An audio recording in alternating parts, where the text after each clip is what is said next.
of remembrance in our nation, but one of the great freedoms that we enjoy is college football on a Saturday. We are at Papa John's Cardinals Stadium in Louisville, Kentucky, and the matchup today, it's the Louisville Cardinals taking the field for the home opener, of which they have won 4 in a row. They'll take on the Houston Cougars here in Louisville, Kentucky. It is great to have you with us for our game this afternoon.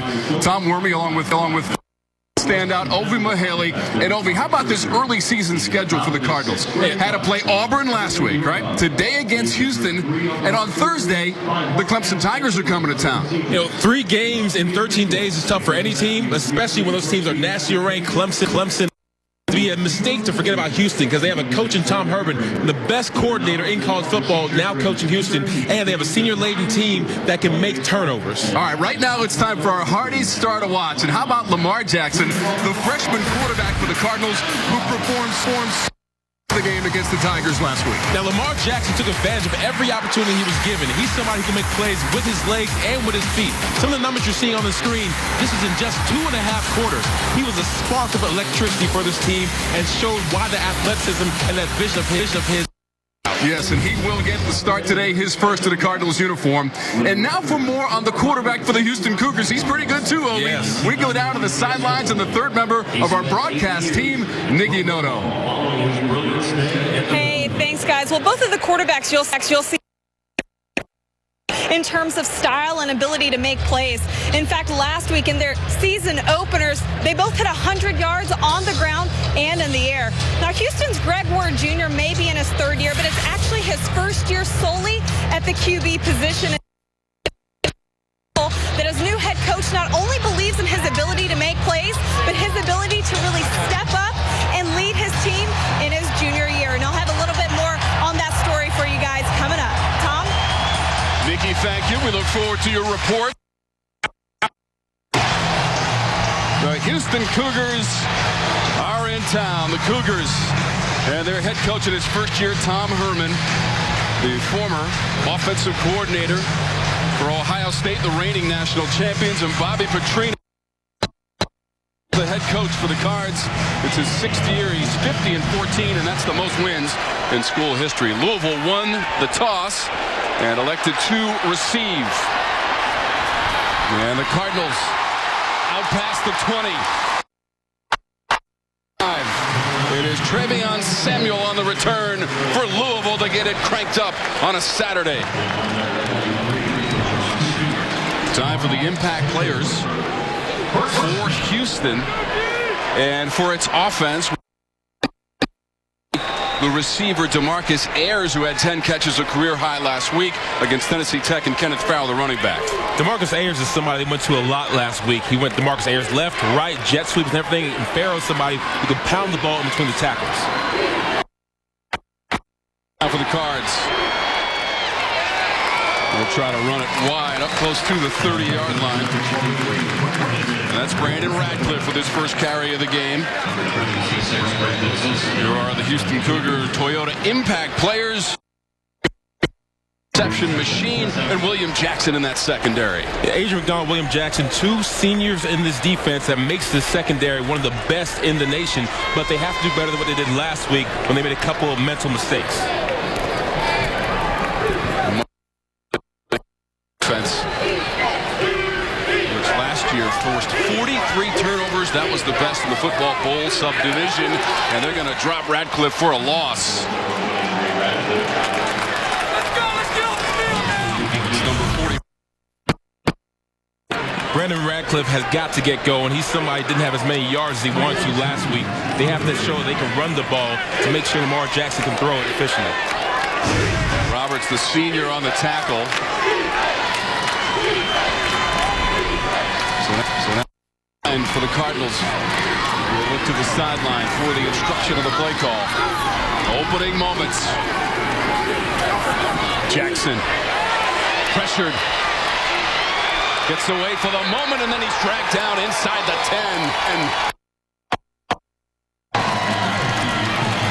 number 23, Trayvon Stewart, has the sack against Jackson. And such a big play by Trayvon Stewart because Lamar Jackson's able to outrun almost every play on Auburn's defense, but Houston showed that they are just as good as Auburn. So a punting situation now. DeMarcus Ayers is going to be the deep man for Houston. Appleby to punt from his own end zone.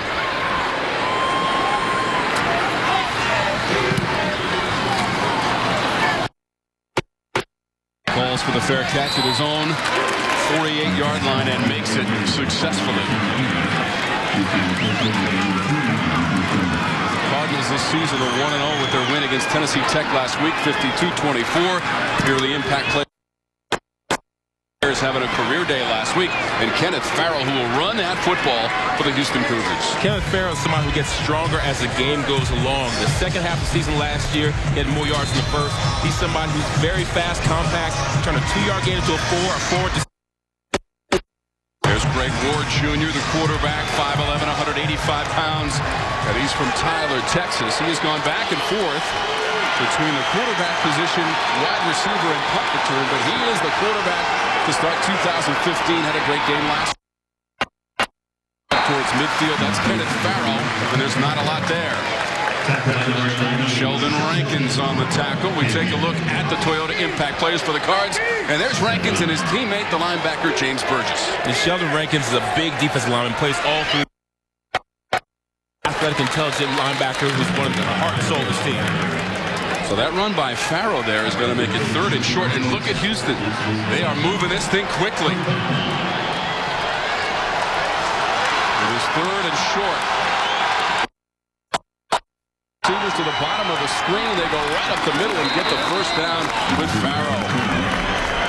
Burgess had the tackle, but not before Farrell goes for the first down. And the Cougars are going at warp speed. They continue to run it quickly. If Farrell's a guy they want to get going, because last week only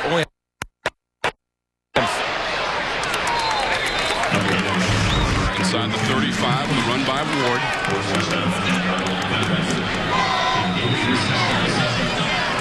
This is his 14th career start at quarterback.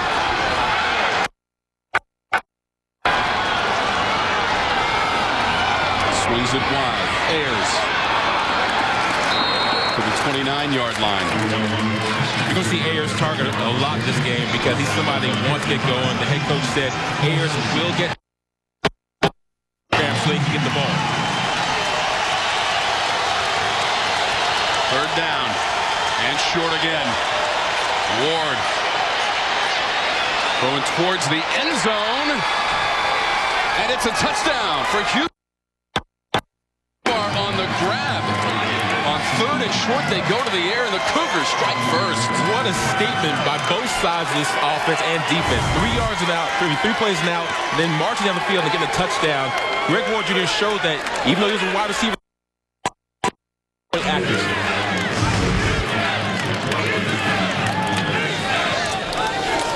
29 yards on that play.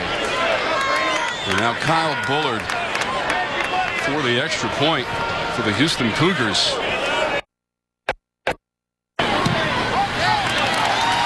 Stop Louisville in their first offensive possession.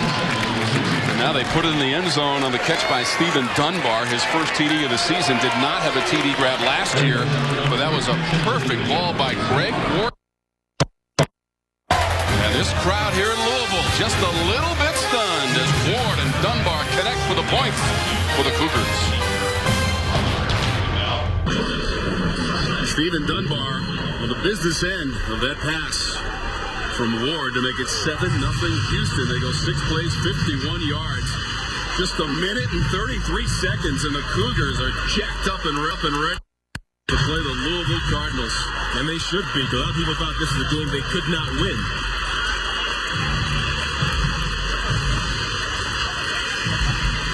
Houston, by the way, has not won here at Louisville since 1997.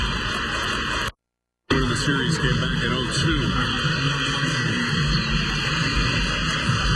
Ty Cummings, the kickoff specialist. Lamb and Samuels are deep. And Lamb in the end zone. All right, one more look at the play for Houston to open up the scoring, Obi. Right here, you can see that DeMarcus Ayers, Stephen Dunbar, and the third receiver, they're all there in the triple formation, making it very difficult for the defensive backs of Louisville to be able to figure out who confusion right there is guys looking at the quarterback, not looking at their man, letting a free receiver go down the field.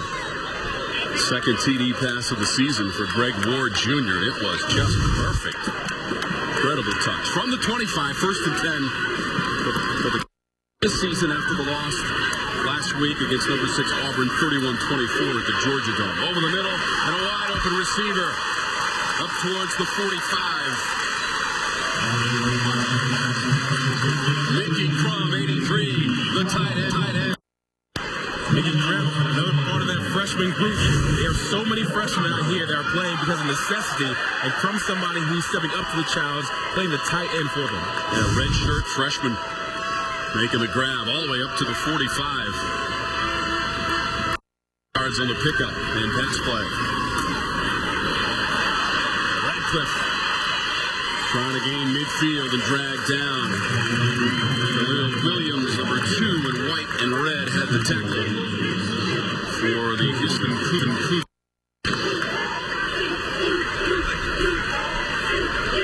Williams, the sophomore from Missouri City, Texas, for this Houston team, which is 1-0 after its win against Tennessee Tech.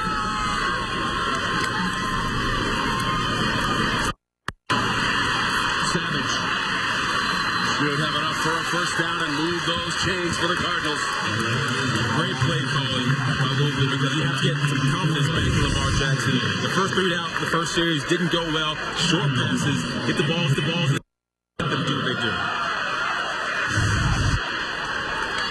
Offensive coordinator Gareth McGee told us that Lamar Jackson, yes, he can run the football, but he can stand back there and deliver when needed.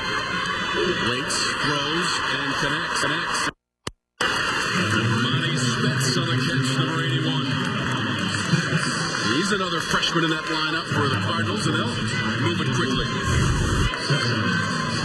Right here you see Lamar Jackson, quick step and turn, getting the balls into the playmakers, getting confidence in his young boy's mind. 7 yards on that play. Jackson still has it. Tries the stiff arm. Depends on where they mark it. William Jackson III pushed him out of bounds. Very close to the marker with 9:15 and counting.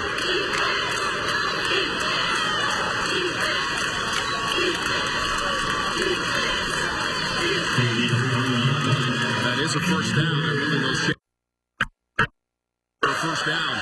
Coach Petrino's team trying to respond to the Cougars, who scored first in this one. A TD catch by Dunbar.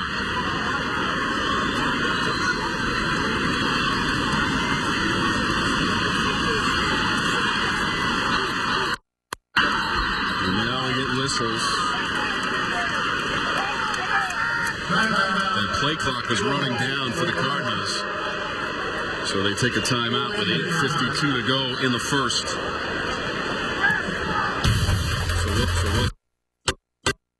Louisville Cardinals driving the football, looking to tie up the Cougars from Houston. The statue of Johnny Unitas watching over the proceedings here at Papa John's Cardinal Stadium. He played for the Louisville Cardinals in the early 50s. Johnny Unitas, the 4-time NFL MVP and Super Bowl V champ. The beautiful skyline of Louisville, Kentucky, as we take a look at our 4 keys to the game with Obi Mahaley. Houston has got to avoid the big plays, meaning that they cannot let teams like Tennessee Tech did last week have 300 yards passing in the air and let one player have 264 yards just because of miscommunication. Also, Louisville has to take care of the ball. So many points given up because of box handoffs. You have fumbles, interceptions, and forcing the ball in tight windows. That have to play smart. Don't beat yourself.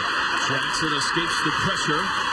Does a shimmy shake at the 20 and battles his way inside of the 18. Lamar Jackson, the freshman quarterback. We saw Lamar walking through the hallways yesterday, and not somebody who's a very big guy. I don't know how many hits like that he wants to take. You have to appreciate the fact he wants to get extra yards, but at some point you have to just run out of bounds. You're not a 240-pound tailback. Or a fullback like Obi Mahaley, for that matter. Or a fullback. In his days at Wake Forest. 15 yards on the play. Another first down for the Cardinals. Back in the pocket. Over the middle. toward the goal line, driving hard. Close to the goal line. Ball may have come out. At the very end, we did see the football as Jackson found his receiver.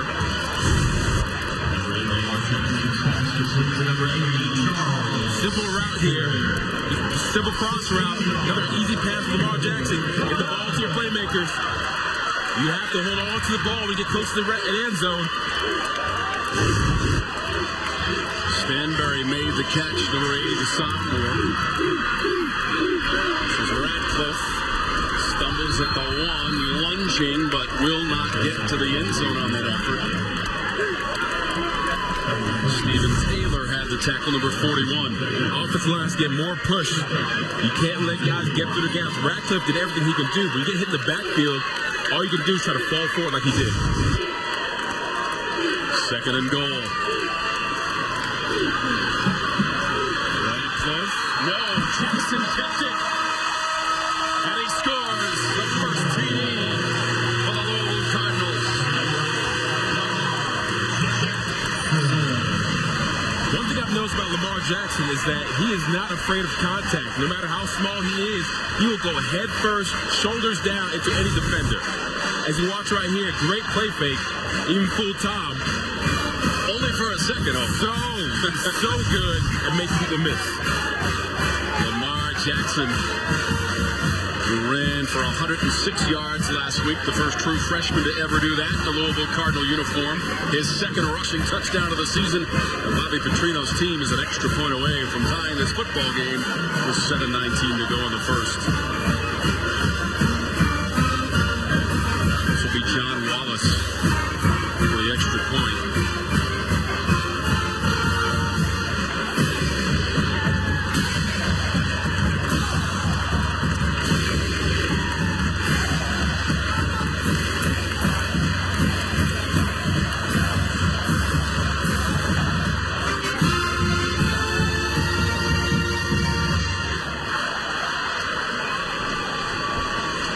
So number 9, Matthew Adams, being helped off the field by the training staff. And that touchdown run by Lamar Jackson, the freshman who came in midway through that second quarter last week against Auburn. It's a heck of a way to start your season for the Cardinals against the number 6 team in the country. And truly, if they had more time in that game, this coaching staff feels they would have come back and won that football game. Just simply ran out of time, losing 31-24 at the Georgia Dome. Yeah, 17 unanswered points. Lamar Jackson scored all 24 of their points. He showed that he could be the spark their team needed. First time they met Auburn since 1974, and it was a great football game. As the Cardinals came back in the second half, they have come back in this one to tie it up at 7. Let's go. Huge touchdown. Radcliffe cannot be stopped, but neither can Lamar Jackson. The possession, they take it 75 yards. You know, this is why people love Lamar Jackson, because he shows that he has the vision and the athleticism to make any play and get the ball to the right player. Brandon Radcliffe, they want to get started, but if Lamar Jackson has success, keep going with him. Cougars take that kickoff up close to the 35-yard line. There is a penalty marker down. Brandon Wilson is on the return for the Cougars. Number 26 again. There is a flag. Number 1, 10 yards from the spot of the foul. First down. David Epperly is our referee.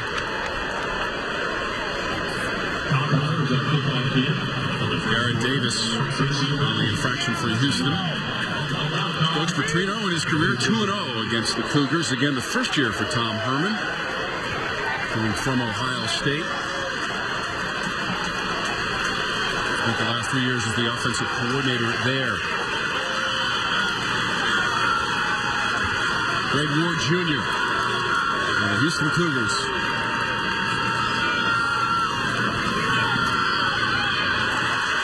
This is going to be broken up and stopped for a loss. Sheldon Rankins infiltrating that backfield for the Cougs. And who else but Sheldon Rankins? The guy who's getting all the preseason awards, a guy who's a monster, has speed, quickness, is shooting the gas, takes 2 offensive linemen to block him most times, but he will be in the backfield a lot if they do not stop him. 9 sacks last year for Rankins, first on the team and third in the ACC.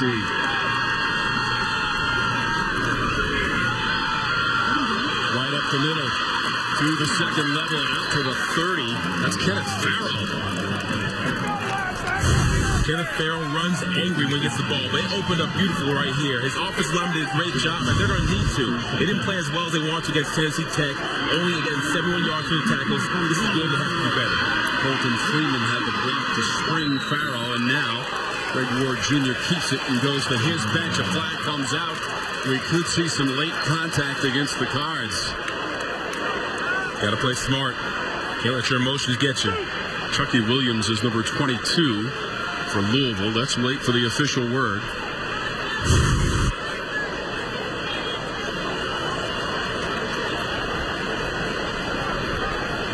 And that's Kenneth Farrell. Oh. Flags all over the place. Yeah, there was a Houston player on that bench.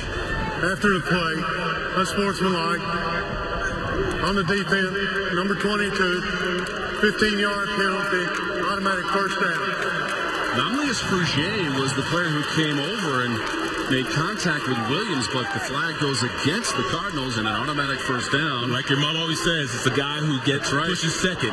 The first guy doesn't get caught. The guy who pushes back always gets caught. So they will spot that football at the 46-yard line of the Louisville Cardinals. And here comes Houston again, aided by that personal foul. Greg Ward Jr. threw for 275 yards in the winning effort last week. 21 of 28. This time they'll pitch it. Ayers forced out at midfield, which means he's going to lose about 4 or 5 on the play. This is what Ayers did last week. He had a lot of plays to the side, sweeps left and right. It worked versus Tennessee Tech, but not against this team like Louisville, run from sideline to sideline. And did you see who made the pursuit? It was Chucky Williams, number 22. Ward escapes the pocket. Pass is caught inside the 45. DeMarcus Ayers, popular target for Greg Ward Jr. Greg Ward Jr. is very similar to Lamar Jackson. They both have that escapability. But right here, Ayers has got to catch the ball the first time. That could have been a bad fumble if he got hit. 3rd and 7. 3rd and 8 officially. Ward got away. Finally releases it incomplete right in front of a diving Chucky Williams. Work down. Keep Kelsey on the pressure. This Louisville team is going to pressure Houston and make sure that Greg Ward uses his hands. We all know Greg Ward, what he can do with his feet, but he's had some issues with accuracy when throwing the ball. If you get in his face, he will do that. Give you an interception almost. Ayers was the open receiver over the middle, just did not see him because of the pressure by Kelsey, who was bearing down on Ward. Alexander is the deep man. Logan Piper to punt. No, he's going to throw. Incomplete. There is a flag.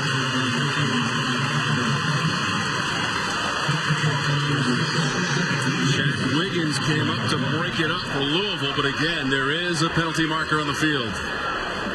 Illegal formation on the kicking team. Penalty is declined. First down, Louisville.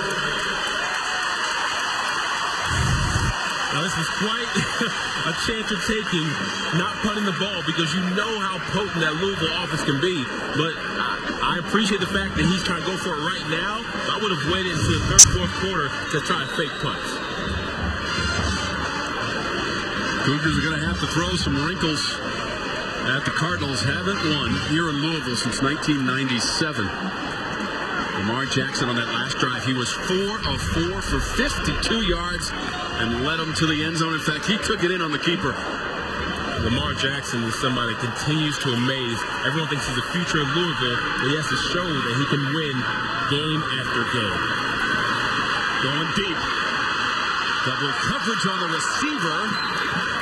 And it looked like an interception. Adrian McDonald was back there. A guy who had 5 interceptions last year to lead the team has one today on the deep ball from Jackson. I'm not surprised at all that Adrian McDonald was the one who got this, because he's a guy who in practice, he demands all of his teammates to play like they are the best team in the country when it comes to turnovers. And that's because they are. 43 turnovers last year, led the nation. There's somebody who has to be good in order to win this game. Lamar Jackson went for the home run ball, looking for Jalen Smith. But Adrian McDonald, who now has 15 career interceptions, needs one more to tie the Houston school record. Yeah, Adrian McDonald is somebody who you really know when he gets hot, the rest of the DBs get hot, and that whole defense gets hot. I think right now he's showing that they can hang with this Louisville offense. So the Cougars take it back. First and 10 for the 14-yard line. We're all tied at 7. Houston scored on its first possession. Ward Jr. to Stephen Dunbar. Touchdown pass. Ward is cut down. 55 is Keith Kelsey.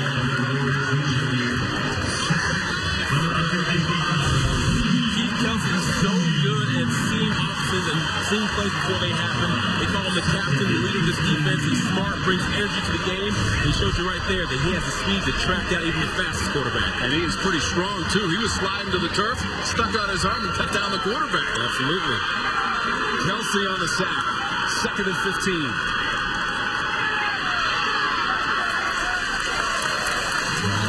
Just beyond the 10 to the 12-yard line. Kenneth Farrell with another carry. 11 carries and 49 yards last week against Tennessee Tech. Rankins and Burgess combining on the stop, and it's 3rd and 11. Big down right here. I'm guessing they go to Ayers. He's been their go-to man all game so far.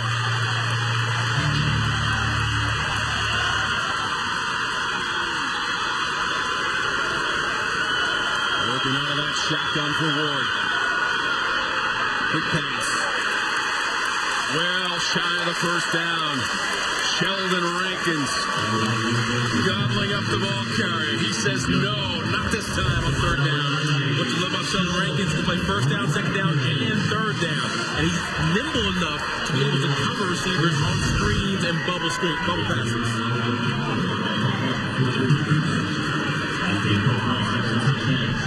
Piper to punt. Alexander will receive this punt, standing at his own 41-yard line. Piper from his 3.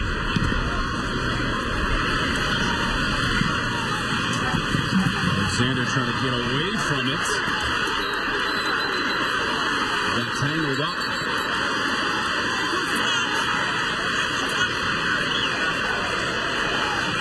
An interesting play. Louisville will keep possession, but Brandon Wilson was the special teams player from Houston. Close. Looks like it goes off his heel right there at the 32. You can see Alexander trying to get away from that football, Obi. He tried. He's too close to it for my own good. I don't see why he's even in a position to where the ball can touch it. Special teams coaches always tell you, get away from the ball if you don't plan on catching it. 2:52 to go in the first quarter. Cardinals from the 27.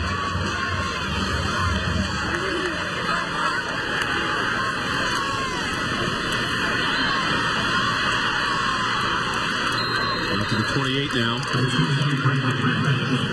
Radcliffe again on the carry. Junior from Miami, Florida. Landon Roberts had the tackle. I'm surprised they're not going right at this defense to try and go from side to side. You would think that the offensive line from Louisville, having that size advantage, would try to show that they're the tougher, bigger O-line.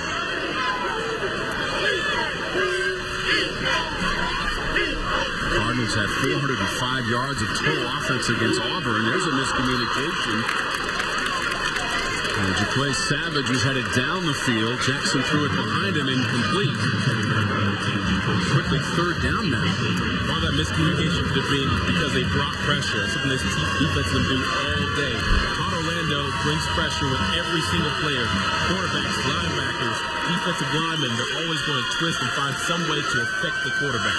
Eric McGee trying to get his offensive set into the team. Those big white cards. When you see the players look toward the sideline, they're looking at the indication on those big boards, and now a flag comes.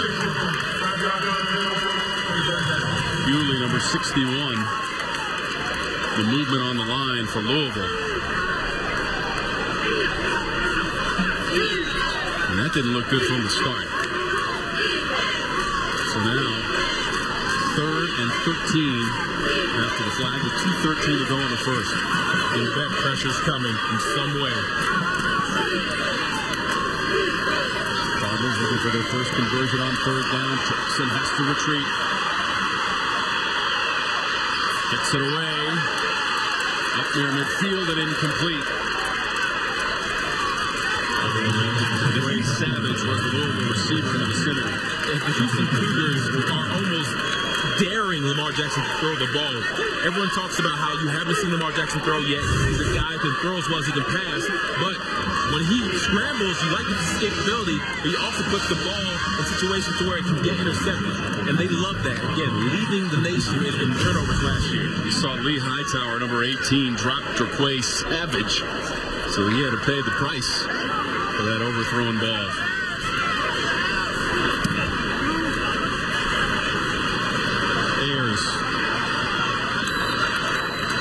Makes that fair catch, backtracking at the 27-yard line. Coastal Division champs and the Orange Bowl champs. And they'll run up against Tulane, a team they beat last year also. Tulane defeated by Duke in week 1 of the college football season. Back to the Cougars now. With 1:52 to go in the first quarter. And again, that Louisville defense stiffens the running attempt. Josh Harvey Clemens. And we do have a player down right there for Houston. That is Ayers, number 10, the receiver.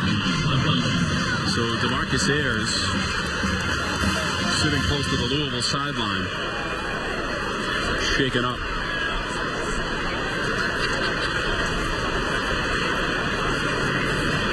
Tom Herman was voted as the top assistant last year, winning the Broyles Award on that national championship staff for Ohio State. They scored 45 points per game, not being helped to that Houston sideline.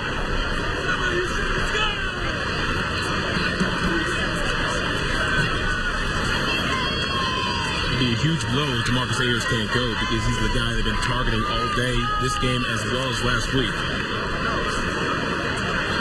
Could be a little cramping. We certainly don't want to speculate, but the way he was sitting and trying to stretch out that leg for the Cougars, that's the guy they need back absolutely in the lineup without question.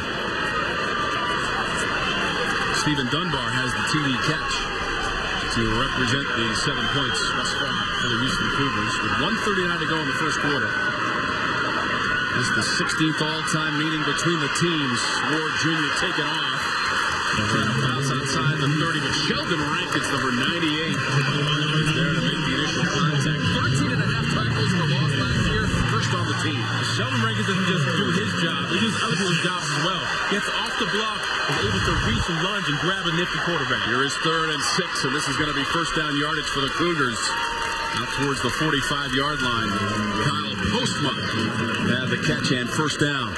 Kyle Postma, former quarterback, wanted to get in the game since playing wide receiver now and doing a great job at it. Yeah, he had a great game against Tennessee Tech. 4 catches, 82 yards, and a touchdown for Postma. To midfield. Javin Webb is number 25. Kenneth Farrell has done most of the running. 5 attempts for 33 yards, and now Webb, the sophomore from Shreveport, Louisiana, gets a chance to carry the football. Cougars move it quickly. Isaiah Johnson is number 14, making the grab. Clock continues to wind. 41 seconds, 1st and 10, as they set the football. They'll do it again. Very similar play. play, and almost nothing out of that play. He pulled me 3 times, shame on me. Run the same play 3 times, and they want the wide receivers to be physical. They want them to block. These wide receiver screens are testing the receiver's ability to go out there on the edges and hold up the defensive back for 3 or 4 seconds. Zeke Cannon made the play defensively. Now just 12 seconds to go in the quarter from the 40 of Louisville for Houston.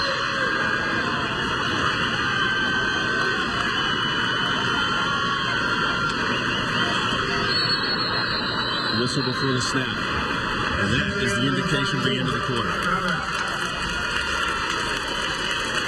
The clock reads 0. And that will be the first 15 minutes of play. Louisville in the home opener. Houston coming to play. We are all tied at 7 from Papa John's Cardinal Stadium. The Cardinals became Fiesta Bowl champs, and their 34-7 win against the Alabama Crimson Tide. Today, the Cards honoring that successful team, Howard Schnellenberger's team, going 10-1-1, including that win against Bama. Some of the members of that team being honored here at Papa John's Cardinal Stadium. And a great moment for those former players. Browning-Nagel was the quarterback, threw for 451 yards in that winning effort. Start of the second quarter. Greg Ward Jr. Josh Harvey Clemens with the stop, number 25 in Cardinal red.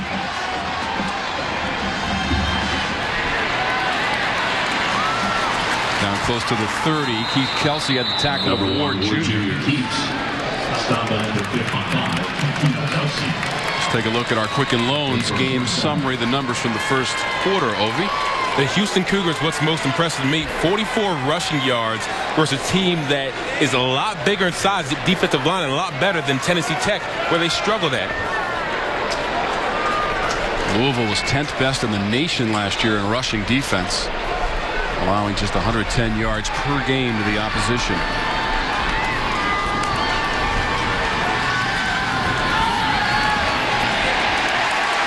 Pocket collapses. Keith Kelsey, number 55, drops Greg Ward Jr. Keith Kelsey just knows how to blitz. He knows how to get by defenders, defenders and get to the quarterback. What also helps with these interceptions or these sacks is when you have all the guys covered and the quarterback has nowhere to go. Second sack of the game for Louisville. Brings up 2nd and 15 with the ball to 36.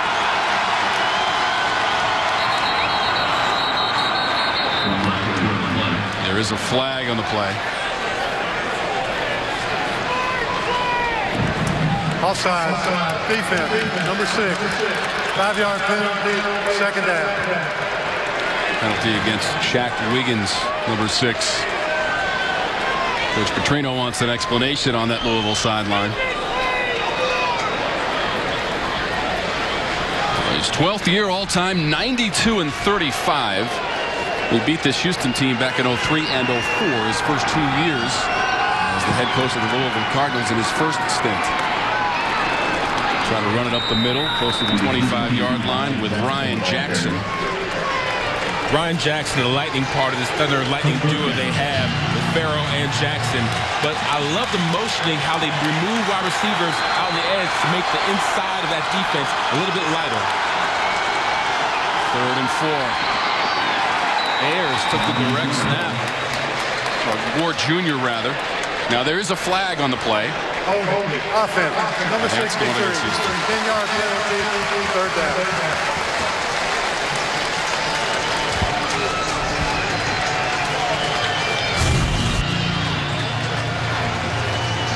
Greg Ward Jr. designed plays for him to run. But it doesn't matter how many yards you get if your offensive linemen are holding. Ben Dew was number 63. So now 3rd and 14 after the penalty. Inside of 12:40 to go in the second quarter.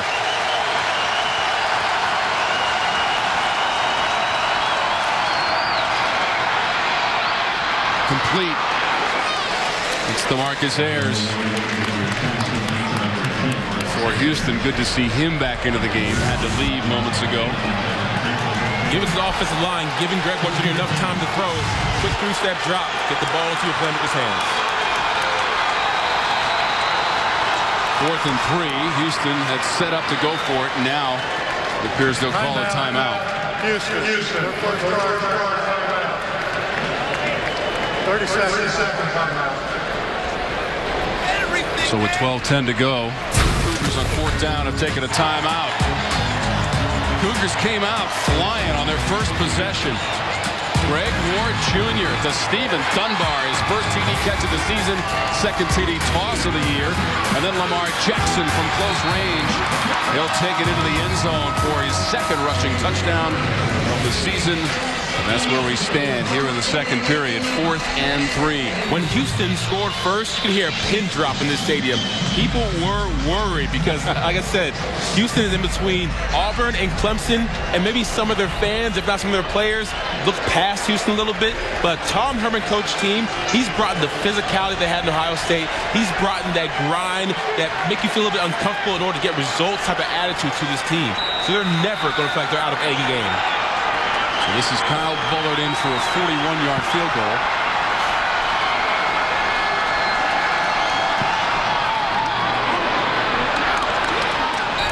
Just inside the upright. And now Bullard is 2 for 2 on the season after connecting on a field goal last week against Tennessee Tech in a winning effort. So initially Houston had come out on a short 4th down look. Instead they go for the points and they take the lead on the field goal by Kyle Bullard. Cougars have taken the lead on the Cards here on ACC football on a Saturday in Louisville. On a Kyle Bullard field goal of 41 yards. 13 plays, 49 yards, 4 minutes and 49 seconds. Bullard with his second field goal of the season has given Houston the 10-7 lead. Lamb and Samuel are deep for this kickoff. Lamb forging his way to the 20. Corbin Lamb on the return for Louisville. Brandon Wilson the tackle on special teams for Houston. You know what, Tom? I really wanted to see how Lamar Jackson was going to do knowing that he was the starter going into a game. It's one thing to come in midway through a game and just be the smart, have no pressure on you. But it's another thing to go through the week, taking first team reps, knowing you have to be the guy. Jackson maybe got one. Time for our Toyota tweet of the week, and it's about the freshman quarterback, Opie Mahaley.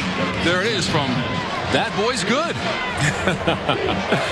Well, that boy is good, and he could dodge at least 3 tackles in the phone booth. Lamar Jackson showed some amazing escapability last week against Auburn. All right, Lamar Jackson, part of the tweet of the week. Time to throw. Overthrows his intended receiver. And that was Jalen Smith, number 87. Another freshman looking for the freshman connection. I believe freshman roommates. And Jalen Smith talked about Lamar Jackson as in they're guys who almost expect to start. And it's funny talking to the head coach. He said that a borderline between confidence and a little bit of arrogance. But you need that in your players at times. These guys think that they should be on this field because they are the best option for Petrino. 3rd and 10 for the Cards. 0 for 2 so far in the game on 3rd down. Jackson now 4 of 8 and 52 yards.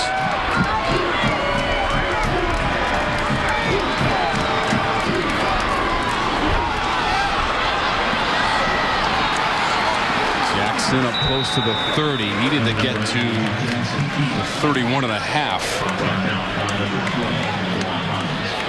Lamar Jackson running scares me because he's so small, he's so little. It reminds me almost of RG3, where it's fun to run until you get hit by a 250-pound linebacker or a 300-pound defensive lineman. So I'm hoping he understands sooner than later, get down. When you see somebody coming, get down, get out of bounds. Jackson, who goes 6'3", 196, but looks slender and slippery as the freshman quarterback, has to come out. 4th and 2. Appleby on the punt. Ayers immediately indicates for the fair catch and makes it near the 17. Here in the Derby City, the second quarter. Houston and Louisville racing towards the finish line. The first half from Louisville. How about that? A few hours before the game condensed into just a few seconds. White and leading 10-7 here in the second with 10:26 to go. Tom Warner, Obi Muhaley, Nicky Noto on the sidelines. First and 10 from the 17. Junior escapes and up close to the 25-yard line. Yeah, the defensive lineman rocket into the backfield and almost break up the whole thing. They got lucky on that one. Offensive linemen for Houston have to be better who they have. James Burgess making his 32nd career start for the Cardinals. And the senior in that linebacking group. Ayers.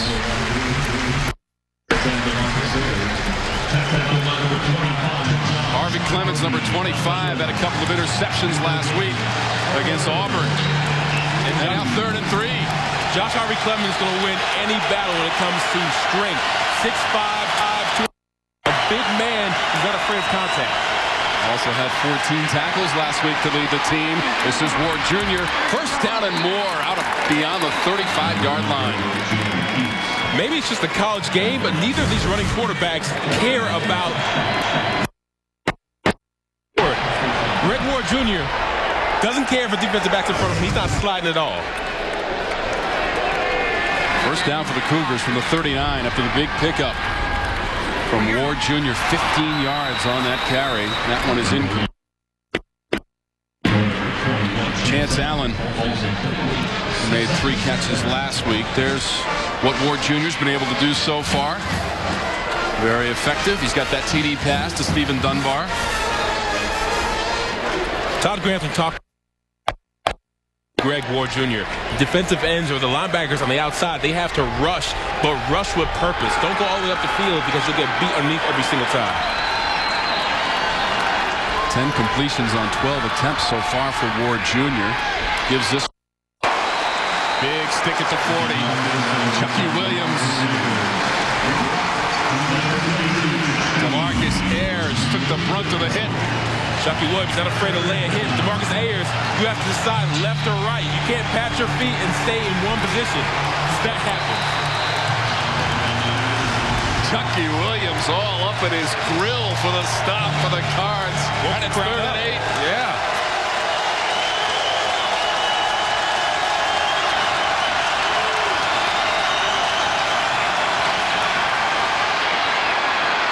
Incomplete. Looking for Dunbar. D'Angelo Brown, number 97, brought the pressure for the Cardinals. You saw that pocket collapse on every single angle. Sheldon Rankins, D'Angelo Brown, all these big men on the inside finally did what they should have been doing all game, which is getting to that backfield. 308 pounds of D'Angelo Brown crashing down on Greg Ward Jr. 4th and 8, and a punt for Logan Piper. Alexander deep for the Cardinals.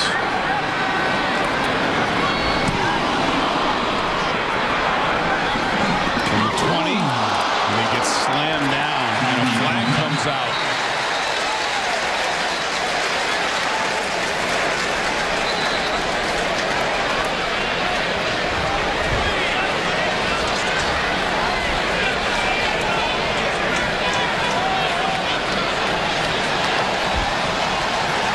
Adrian McDonald delivered the hit. But did Alexander have enough room to make the catch? On the punt.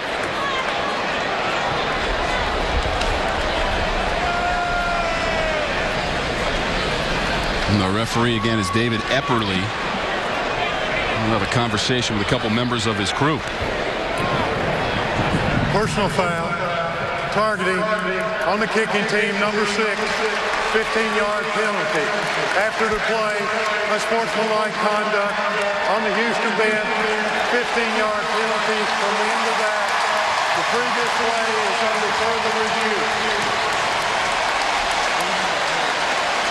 The hardest thing to do for me is being a gunner and trying to go down there and time up this hit.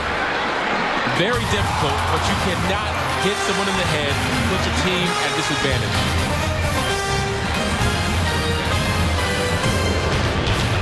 Wilson for Houston has been ejected from the game on the targeting penalty. And it came on the punt, and you'll see Wilson with the initial contact. McDonald's right behind him, number 16, but again, it's number 6, Wilson, and he has been disqualified. And on top of that, Ovi, an unsportsmanlike conduct foul on the bench of Houston. You know, I feel for these defenders because I played on the punt team, and it's very difficult to be able to avoid somebody's head. Even inadvertent touches like that still count.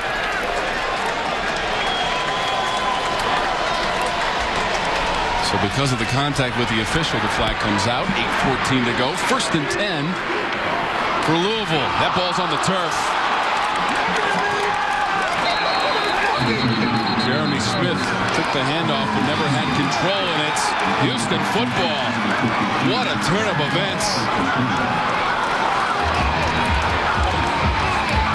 Talking about momentum change, momentum shift. This defense for Houston has been showing up all over the place. You know that the defense in Louisville can be turnover city, but what Lamar Jackson did, again, not taking care of the ball, an issue that happened last game, allowed Auburn to take the ball all the way back for a touchdown, is hurting them today. You have to make sure you secure the handoff. You have to make sure you take care of the ball at all times. So an interception earlier in the first quarter, now a fumble. That was recovered by Gerard Carter, number 52 for the Cougars. They've got the football back with 8:08 to go in the second quarter.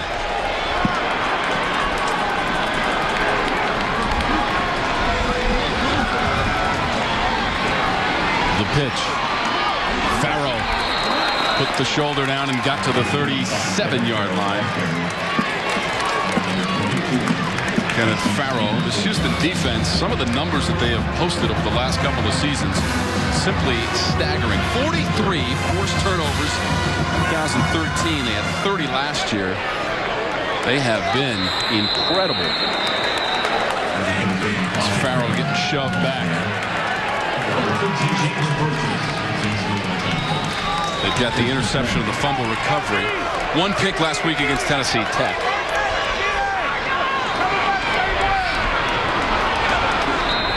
On the play as the ball moves inside the 30. It's Kenneth Farrell again, who comes up out of the pile with it. Senior from Hurst, Texas. Holding. Offense. Number 73. 10-yard penalty. First down.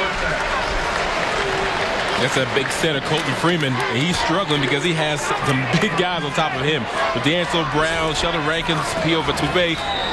Those guys require double teams. You have to tap the ball fast and get your hands on these monsters and keep them away from your quarterback. So after the penalty, 1st and 20. We're inside of 7.5 minutes to go in the second quarter. Little delay for Ward Jr. Cuts it inside and down inside the 40 to the 37 as he ran into James Burgess. Greg Ward Jr. stared the defender right in the face and walked right by him. Made number 15, Trumaine Washington, look silly. Couldn't even move his feet. Roll by Ward Jr. sails out of bounds. To that 6-yard run, that pass incomplete. Keith Kelsey's there. And this is what Louisville's going to have to do. We're going to have to get some hits on Greg Ward Jr., make him feel uncomfortable, make him pat his feet or pat the ball. Because right now, he's taking 3-step drops, finding his receiver, and firing the ball away.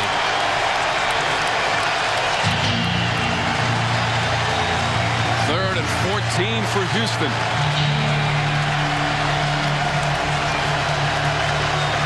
Cougars 5 of 9 in this situation.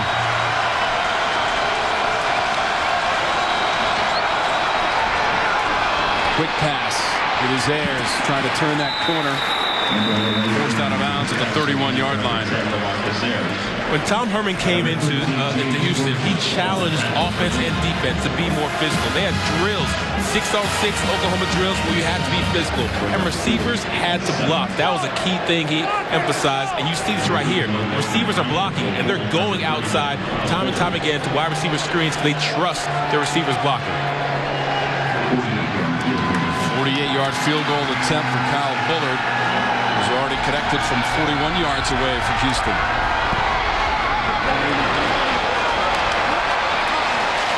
This time it's no good.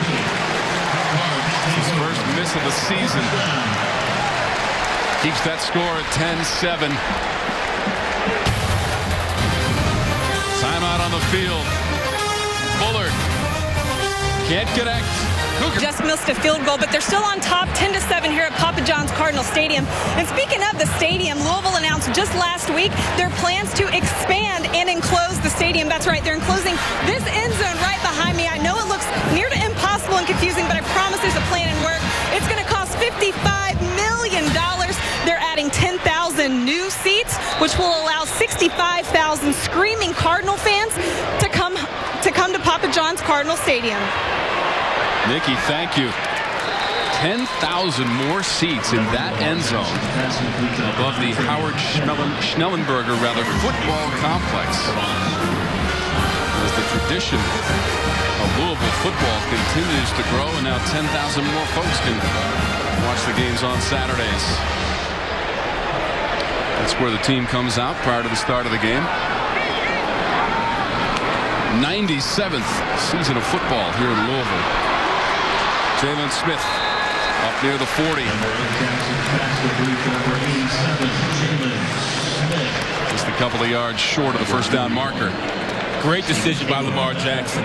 This is a team, or this is an offense that's not going to run just any play to any defense. They have a play for every defense, and they'll audible and check until they see what they want. 3rd and 2. Smith again. First down. A stiff arm close to midfield. 11 yards on the play. They have connection, roommates, Lamar Jackson, Jalen Smith, spend a lot of time with each other off the field. They know exactly what the other's thinking. Looks like Garrett McGee wanted Jackson to get some high percentage opportunities through the air. Here's another one. And that is off of the receiver, Javante Bagley, number 88. And Jackson started out so well. He went 4 for 4 on that scoring drive where he finished it off with a rushing TD, but that slowed a little bit in the interim. Absolutely.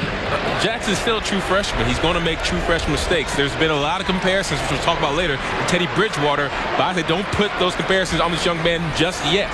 Let him show you that he can win a game, and then 2 games and 3 games. Let's not throw him into the Teddy Bridgewater comparisons right away. Teddy Bridgewater, MVP of 2 bowl games for the Louisville Cardinals. Yep. Currently playing for the Minnesota Vikings. There goes Jackson. Very close to a first down on a 10-yard run. Now you see right here, Lamar Jackson understands when it's his time, he has to turn on the boosters. He cannot wait. There is no pit pat. You have to put 1 foot in the ground and go upfield. He does a great job of that. You got to love that block also by Jaron Christian, number 74, to clear the way for Lamar Jackson. He's also a freshman. Christian on that front line. And now Jackson tripped up at his own 49. The 49 of Houston, rather. They finally got to Lamar Jackson. He's somebody that's so slippery, usually can high step out of this. But 81, Tyus Bowser reached out and by his fingernail clipped Lamar Jackson enough. So Bowser, the junior from Tyler, Texas, makes the play. And now from near midfield, to the throw again. Overthrows Imani Spence, number 81. A couple of defenders back there for the Cougs as well. You're going to see a lot of overthrows from Lamar Jackson, and you'd rather have that than have underthrows. Supposedly, there's talk that he can throw 85, 95 yards. I don't know how far he can exactly, but there's been talk that he has a cannon for an arm. So overthrows might happen more than often. I want to know your source on that information. Some of these blogs. 3rd and 18 now. Jackson now 7 of 13 through the air and 71 yards. Looking to buy some time, and it's incomplete. A little bit behind the intended receiver. Stanberry, number 80, couldn't hang on. And now it's 4th down. What these Cardinals wanted to do was to be good on 3rd down. Against Auburn, 50% on 3rd down, which is very good against an Auburn team. They have to be at least that or better against Houston to win. So DeMarcus Ayers will stand at his own 13-yard line. Appleby to punt for Louisville. Inside of 4 minutes to go in the second quarter, and Houston leads at 10-7.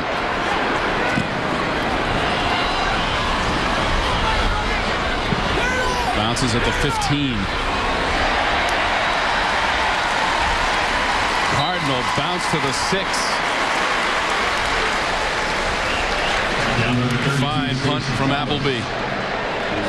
Senior from Athens, Alabama. Let's take a look at our Dairy Queen fan cam. Liking the headgear.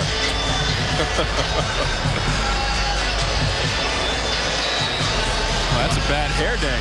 Yeah, a terrible hair day. The Dairy Queen fan cam. This is the home opener. That's average dancing. At least they're into it here at Cardinal Country. Papa John's Cardinal Stadium.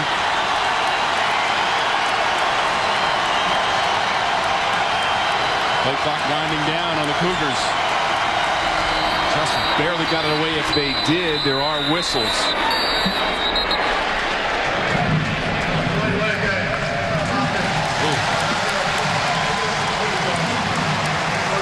They did not get the play off in time. You back them up even further. Now we're down to the 3-yard line. I guarantee you Kenneth Farrell's getting this ball because he is their bruiser. He's going to get them some breathing room. They're way too close to that end zone. 7 carries and 44 yards so far for Farrell. Obi Mihaly should be a head coach somewhere. That was easy, right? It was easy. I mean, Farrell has to be the guy to be able to soften up this defense, this Louisville defense, in order for them to have deep passes down the field. If they don't respect that run game, you're not going to get the safeties to come up to get throw deep. Fields and Brown combined on the stop for Louisville. Now it's 2nd and 12. Farrell's got his heels on the goal line.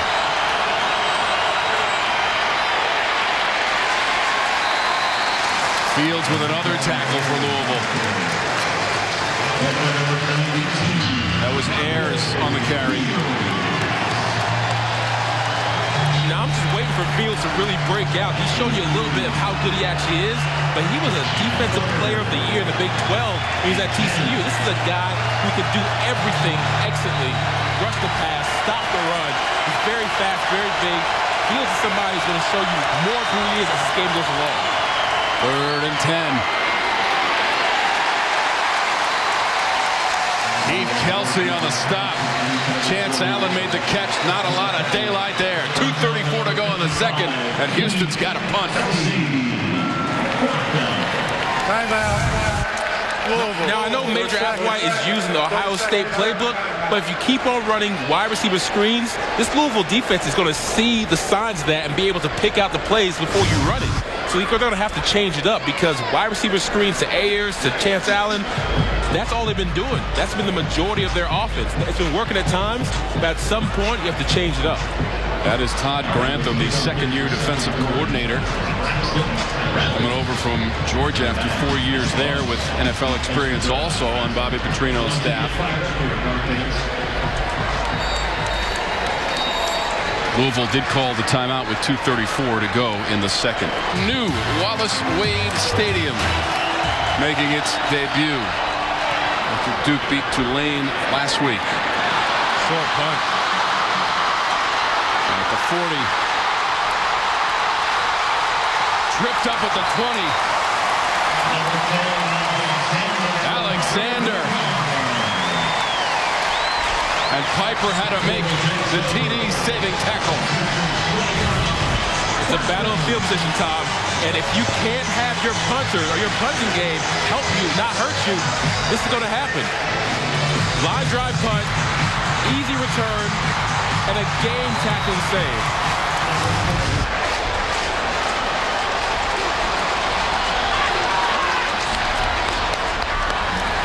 First and 10 from the 20, and now there are a couple of flags. False start. Yep.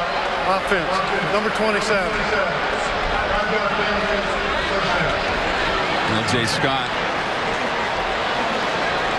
on the penalty. So they move that football back to the 25. Louisville looking for something. Their last 5 possessions. An interception, 3 punts, and a fumble. Complete near the 20. And down to the 17. Way Savage had the catch.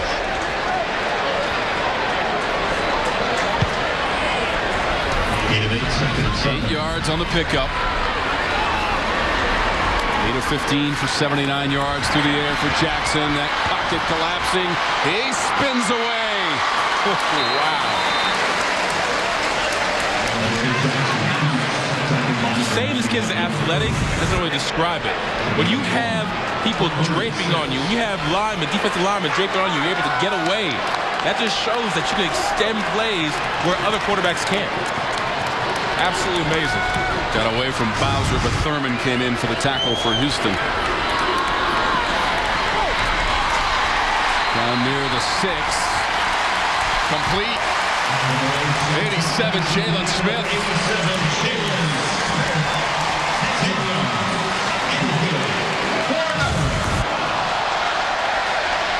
This is close. And the referee's legs are in the way. On that replay, though, you saw that Smith just picked it right up off the turf there before it hit. And on first and goal, 30-second timeout. It'll be the Cougars taking a timeout. So a key catch by Smith, who now has 3 catches for 30 yards. One more peek at that one, down by the 6-yard line. The 2015 ACC football champion. It does seem like he picked it up off the ground before they touched the ground. So it's like a catch to me. Football championship game returns to Bank of America Stadium and features a full slate of fan activities in and around. He's got William Jackson III draped all over him. William Jackson III is one of the best man-to-man cover guys they have. One of the best in the AAC. Featuring top-notch musical acts. So again, it was Houston that took the timeout on first and goal with the ball spotted at the 6. Lamar Jackson now 9 of 16 and 89 yards. Does have a touchdown run. Jackson last week became the first freshman ever to run for over 100 yards at a game with 106. And he threw for 100 yards at a TD score against Auburn in the losing effort. First and goal. Jackson still has it to the end zone. And a touchdown. Jaquay Savage. You know, what's most impressive about that touchdown is that he could have run it. A true freshman quarterback who has legs like him was probably tempted to run it. Watch here, as he rolls to the right, he has the option to try to run it, but just darts it in and shows some of that passing ability that Bob Pacino said he has and has not shown us yet. A 6-yard TD pass. Jackson to Jaquay Savage. The Cardinals have taken a 14-10 lead with 1:04 to go in the second period. You gotta love what Lamar Jackson's doing. He's growing up in front of our eyes, getting tested and passing each test. Just want him to continue to take care of the ball and make smart passes. How close was Khalil Williams to intercepting that football, number 2 for the Cougars? Very close. Wow. As it is, Jaquay Savage, the sophomore from Tyrone, Georgia, has the touchdown catch as they go 4 plays and 20 yards. And that 6-yard touchdown pass from Lamar Jackson.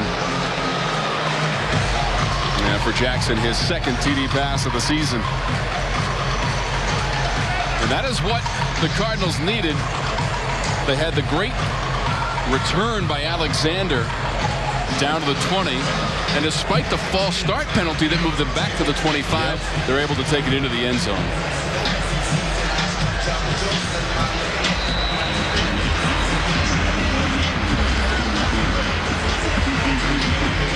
It's Brandon Wilson. He'll be deep. Kickoff from John Wallace.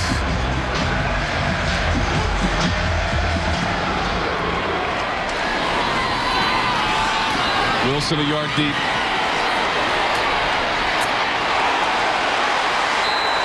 Up to the 14. ACC football. So the Deeks in the orange mixing it up over in Haley. How about that? Your alma mater and mine going at it. Yeah. Brandon Wilson being helped off by the training staff.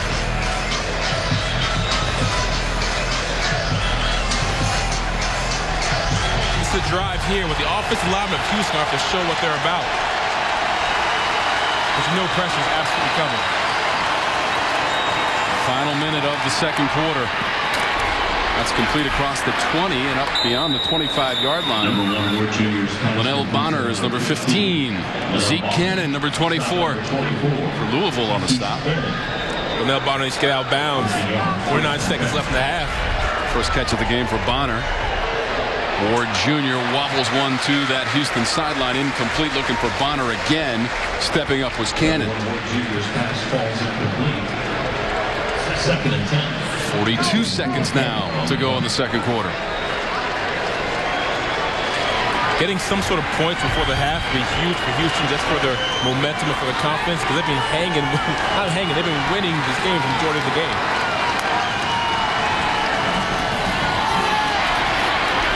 Ward tackled at the 31. That was Sheldon Rankins wrapping him up. By number 98.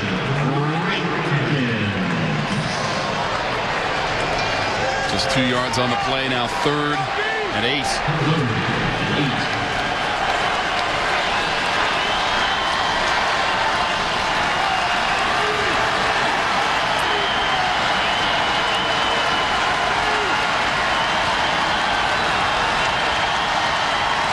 Houston does not have to run a play. Nope. I think they're going to let it run out. The play clock never even started. That's it for the first half. The Cardinals score at the tail end of the second quarter. Jackson finding Jaquay Savage in the end zone. And those points make it 14-10 down to Nicky. Coach, up until that last scoring drive, we saw 3 punts, we saw an interception. How do you keep that rhythm, that momentum going in the second half? Yeah, we're making a lot of mistakes out there. We just got to not make mistakes, take care of ourselves, not turn the ball over, convert third downs and get the offense going. I thought we had a little rhythm there for a while, and then we ended up, getting stopped. But we got a lot of work to do. Coach, how about your freshman quarterback in Lamar Jackson? What does he need to do to execute your offense a little better in the second half? Yeah, well, it's all 11 guys. All 11 guys need to execute, do their job, and then it'll work. Thanks, Coach. Good luck. Thank you. Nicky, thank you. Just 112 total yards in the first half for Louisville. But this pass from Jackson to Savage makes it 14-10. Halftime straight ahead from Louisville, Kentucky. 14-10. Let's take a look at our first half highlights. Here we go. All right, so to start this ball game, there was a touchdown by Greg Ward Jr. Houston immediately started out quick, and then they were followed up by Lamar Jackson with the keeper, and we have a tied ball game at 7-7. Next up, Houston, will they bounce back with a 41-yard field goal? Followed by Louisville right there. That touchdown happened right at the end of the half. Now, these are the highlights. There were also lowlights. We saw some fumbles, interceptions, and, well, there was also a flicker ejected for Houston. So that's the first half highlights, and we'll see you coming up.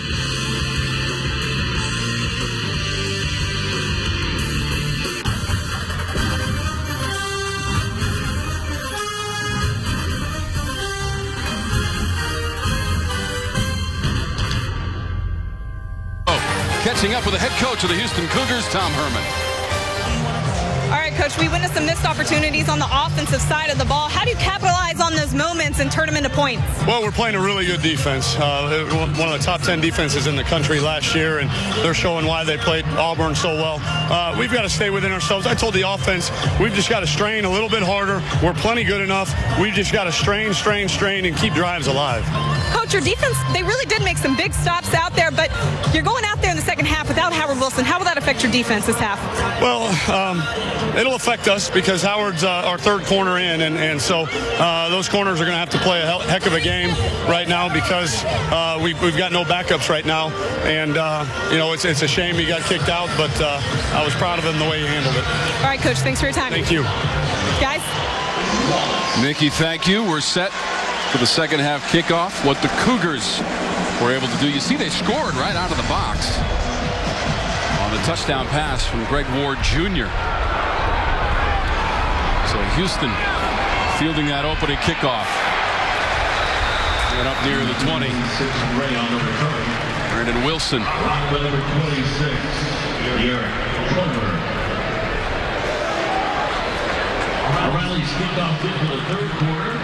Cougars in the first half, 202 total yards, 100 on the ground, 102 through the air.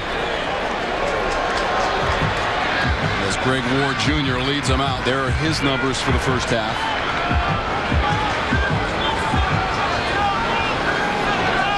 He's a junior from Tyler, Texas, running this offense. First and 10 from its own 20-yard line.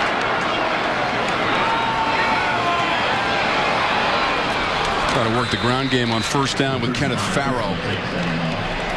They ended the half trying to get Farrow his touches. They're going to begin this half getting Farrow's touches. Establishing a run game is so key so they can do the rest of what their offense does. Yeah, Farrow picked up 9 on first down, and that's going to be close to a first down. In fact, it should be good enough to move the chains up to the 32 for Farrow, who gets the first 2 calls of the second half. Keith Brown on the tackle, but Houston will up the tempo.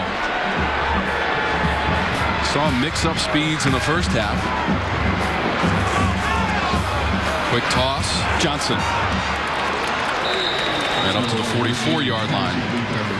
Great part of going up tempo is that it neutralizes some of the biggest strengths for this Louisville offense. Sheldon Rankins, D'Angelo Brown, Pio Patuve, and then linebacker core. They can't get to the quarterback if they're throwing the ball so quickly. These teams last met a couple of years ago here in Louisville, a 20-13 win. So that one was close 2 seasons ago. And they were both in the American Athletic Conference. And now across midfield for 7 yards, it's Farrow again doing all the work thus far.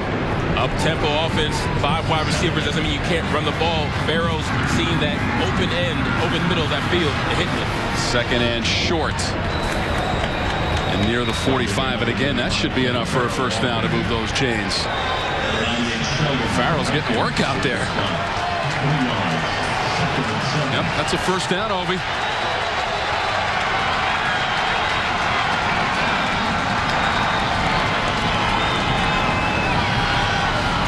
Quick toss. Complete at the 40.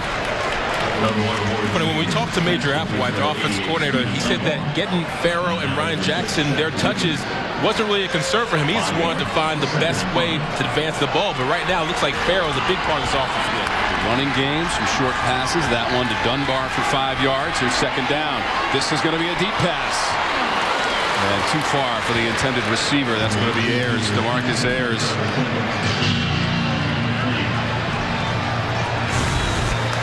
Well, the good thing here about Ayers is that he's able to get by all the defenders from Louisville, which gives him a chance next opportunity to have that same sort of success. There is a player shaken up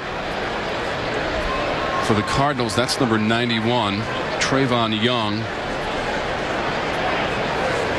the junior linebacker.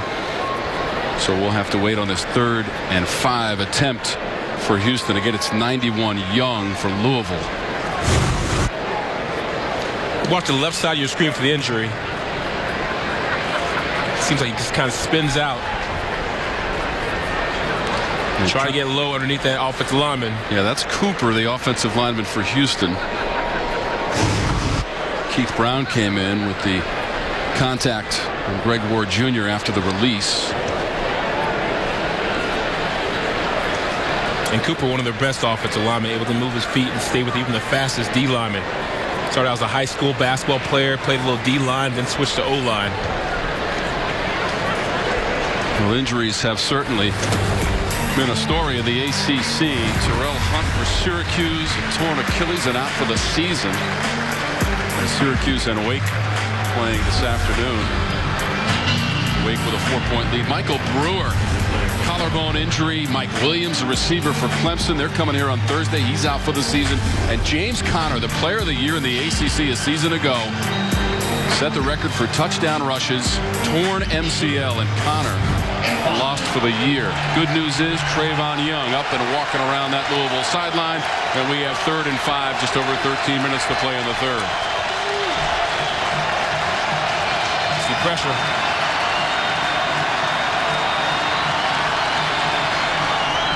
Farrell's carried the ball 4 times on this drive for 24 yards. Now 3rd and 5.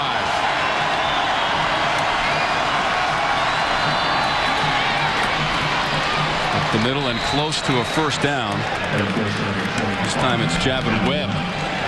Great recognition by the quarterback, knowing where the pressure is coming from and knowing how to beat it. You have to attack pressure. You can't just always try to wait and hold it off. So Houston converting on that 3rd down situation. Quarterback Ward Jr. comes to the near side, just outside of the 30-yard line. And there is a penalty marker thrown. Might have come in kind of late.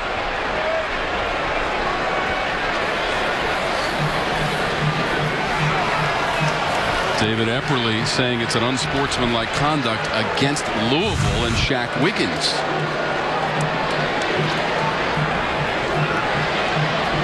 You have to be careful by hitting the quarterback out of bounds. It's a physical game. You have to rein in those emotions and know when to hit, when to not. Yeah, Josh Harvey, Clemens, and Wiggins were there. And they're going to mark off this penalty. It's inside the 20 of Louisville at the 19. Coming out and scoring in the first possession of the half is key for Houston to get back in this game. They understand that Louisville is not going to give them many opportunities. You got to take advantage of them.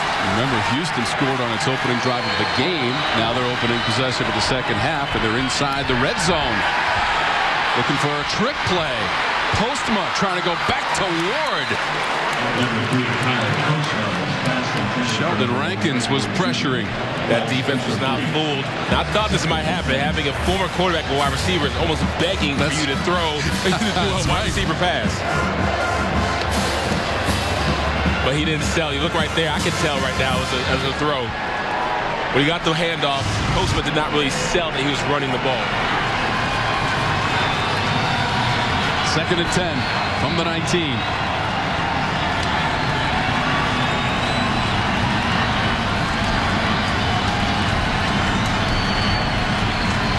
Farrell's the running back, repositioned by Ward Jr. Just a couple there from Farrell. D'Angelo Brown. D'Angelo Brown, a big, strong, powerful man. When I say powerful, he can bench 500 pounds. So he just threw their offensive lineman, Colt Freeman, off of him. He's able to see the ball and get the ball. 6 for 12 on 3rd down of the game for Houston. Ward Jr. spinning down to the 10. That's a little bit short of the first down. He had to gain to the 9. Harvey Clemens on the stop. And now on 4th, the Cougars work quickly with 5 receivers. Ayers, he'll have the first down. Stepped out. He had enough for the first down, but stepped out at the 5. They're going to Ayers all the time because they trust him. He's one of the only guys, one of 2 guys who have starts in this in playing football from last year. 1st and goal. Ward Jr. trying to run behind Farrell on the 13th play of the drive, and now 14 plays, and Keith Kelsey stops him. Kelsey, 2nd and goal.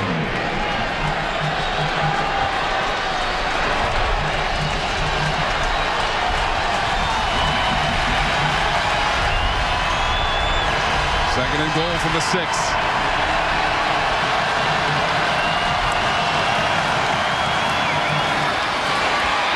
Pitch out to Farrell.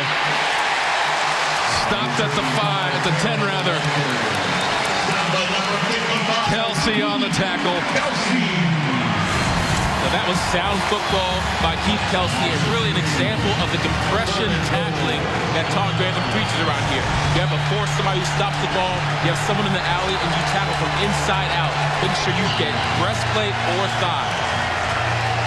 Loss of 3 on the play. It's now 3rd and goal from the 9.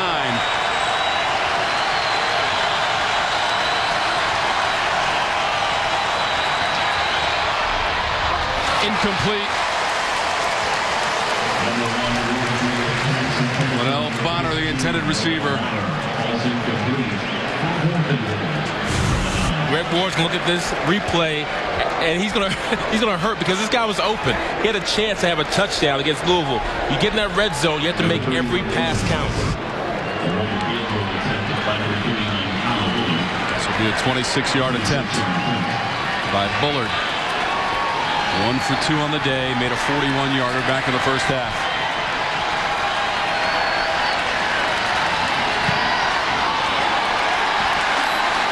No good.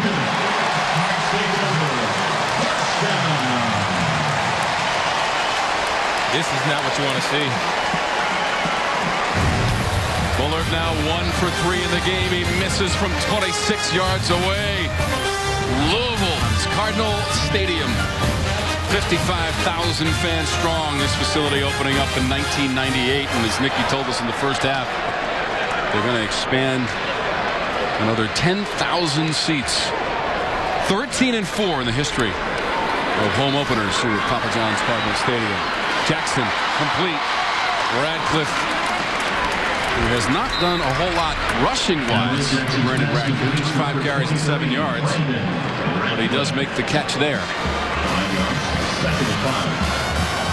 Lamar Jackson, an even 100 yards passing for Jackson. That was the number he got to against Auburn. Spinning away is Savage. And Savage should have first down yardage with 7 yards on the catch and run. You want to see a long drive out of Lamar Jackson in Louisville right now because they have 33, 34 plays compared to Houston's 61 plays. They have to maintain time possession, maintain that ball, show that they can extend drives. First down for the Cardinals. Jackson standing tall, complete up near the 40. Trevion Samuel. Well, this is the 3rd time they've run this crossing pattern. It seems to work because of the pressure. When the pressure comes, you have to find out where the guys who are pressuring are coming from. And Lamar Jackson is seeing that's in the middle of the field for the last 3 times. 2nd and short.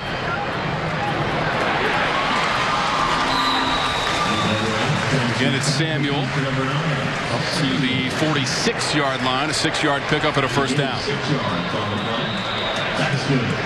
I'm talking to Garrett McGee, their offensive coordinator. He said that they have to be ready for the exotic blitzes that are going to be thrown away from Todd Orlando. There are going to be several guys blitzing. You see corner, safety, everywhere. Inside the 40, Lamar Jackson does it himself. We asked him what kind of offense he runs. Is it pro style? No, he says pro style, read option, spread, up tempo, everything. You can't do just one thing. Lamar Jackson doesn't do just one thing. 15 yards on the run from Jackson. Now 1st and 10 from the 39 of Houston. Out wide. Jalen Smith. Right near that marker. Oh, that's a first down. This Louisville offense, which had just over 100 yards in total in the first half, now driving the football. It will be 2nd and 1. He's shown his speed, which is why these defenders recognize that, and his go route scared them. He's able to break it out and have a quick out route and get the ball. Initially, the official indicated first down, but the proper mark now, and 2nd and 1. Jackson, he's got it. Flag comes out, he's down to the 25. He's tackled there by Trayvon Stewart, number 23. Again, penalty marker on the play.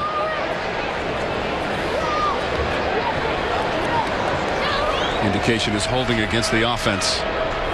So we'll replay 2nd down. What about grabbing the hand, huh? Respect the call, Ref. Jalen Smith, Trayvon Samuel. You see all these freshman to freshman connection that's going on. We talked to the head coach, Bobby Petrino. He said these freshmen have a swagger about them to where they go to the lunchroom, they're in these meetings, and they're not surprised that they're starting. They expect to start. Yes. They feel like they should be in this position. With the freshman quarterback. Sails it deep. Savage the adjustment. He makes the catch. Down at the 12.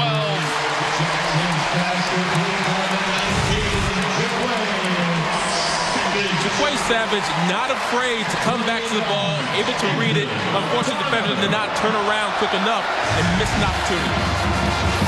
28 yards on the play. Jackson to Savage. And Jackson backpedaling, lost the football. Houston thinks it has the ball. And the officials agree. Lamar Jackson lost the handle, and the Cougars take over. That's a true freshman making a. He talked about taking care of the ball as one of their keys to victory. That's not taking care of the ball. And again, with the handoff, it was once in the Auburn game and already twice today where you had bobble or botched handoffs leading to turnovers. But Jackson did get lost the handle again. Tom Herman's team has taken over. It's a wry smile from head coach Bobby Petrino. Third turnover of the game for the Louisville Cardinals. 2 fumbles and now that fumble along with an interception as well in the first half. Wow, here comes the up-tempo offense. I guarantee you they're moving the ball. They're not stopping. They're not huddling. They're going to get to the end zone as fast as possible. Cardinals are moving the ball effectively, but the turnover gives it. That's a completion. Chance Allen on the catch. Jair Alexander made the tackle of Chance Allen, the junior from Missouri City, Texas.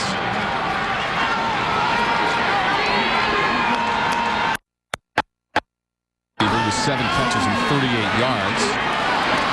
That's complete. Up past the 40, Stephen Dunbar.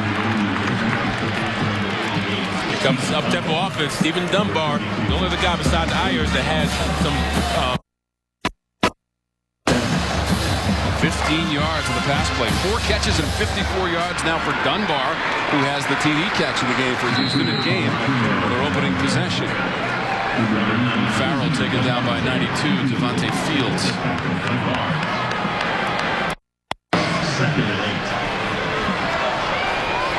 Houston drove it deep into Louisville territory in their opening possession of the second half, but a missed field goal from 26 yards away by Kyle Bullard.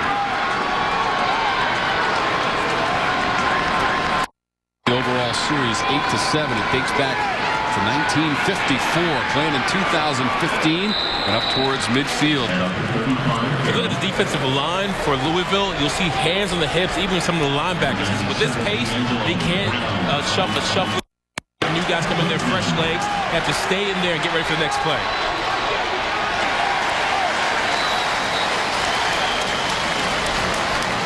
Number 35, Farrell on the carry.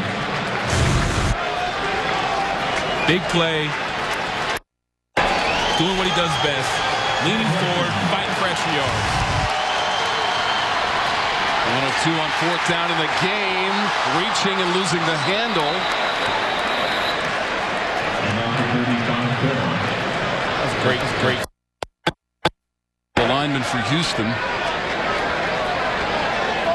Farrell thinks he's got enough for a first down. Can't get the first down, just having to fumble the ball forward to your offensive lineman. Take a closer look here. He broke free.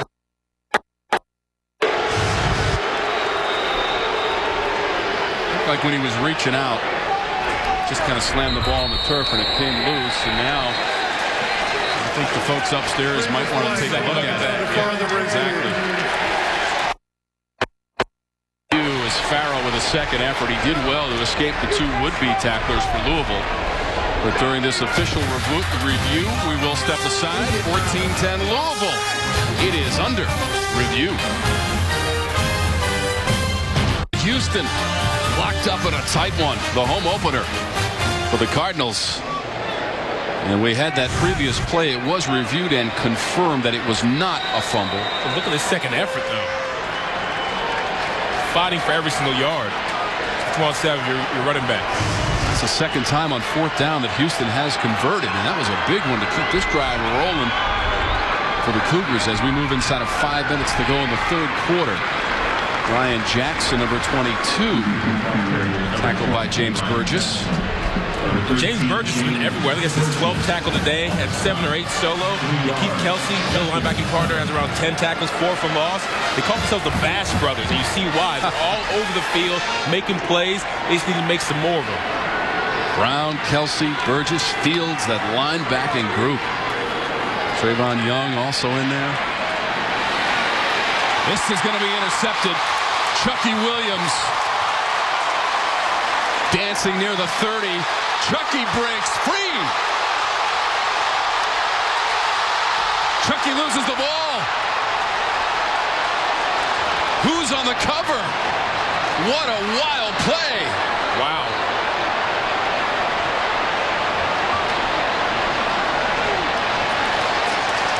Cardinals think they have it.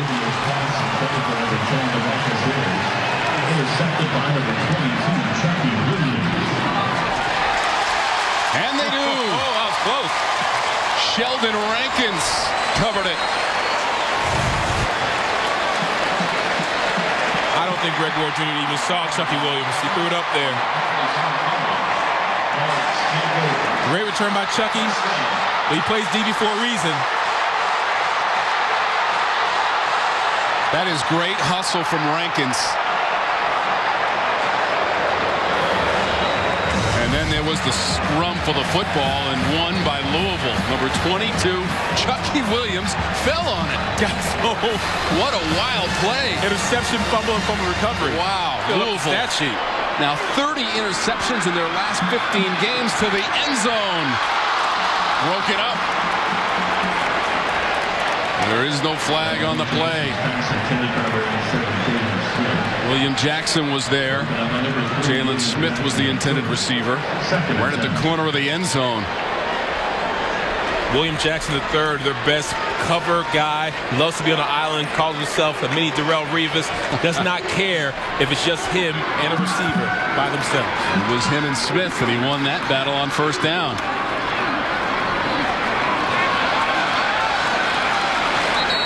Inside the 20. Brandon Radcliffe. What a crazy play. Chucky Williams, who made the play. You see, that was Ward who hits him. He loses control. Rankins tries to pick it up. And 22 just digging underneath. There he comes. And he gets that football over. And that's the drive and the motor you want to see. You never give up on a play. Never. Lamar Jackson tackled. He kept it. Landon Roberts, number 44, the tackle. What a crazy play. Turnovers have been the name of the game today.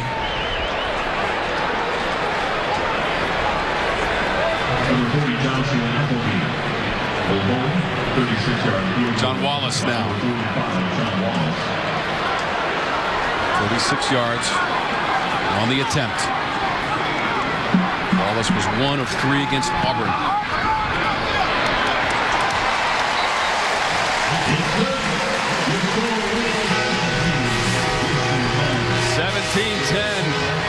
John Wallace on the field goal for Louisville. And the Cardinals, thanks to Wallace, have a 7-point lead deep into the third quarter. 4 in a row to open up the season at home. And Bobby Petrino is 5-0 in his head coaching career at Louisville in home openers. And they've got a 17-10 lead. Led 14-10 at halftime. This kickoff is into the end zone, and Houston will bring it out. Uh-oh. Wilson gains midfield. Wilson might go. Touchdown, Cougars. Touchdown, Mr. Wilson. Wow.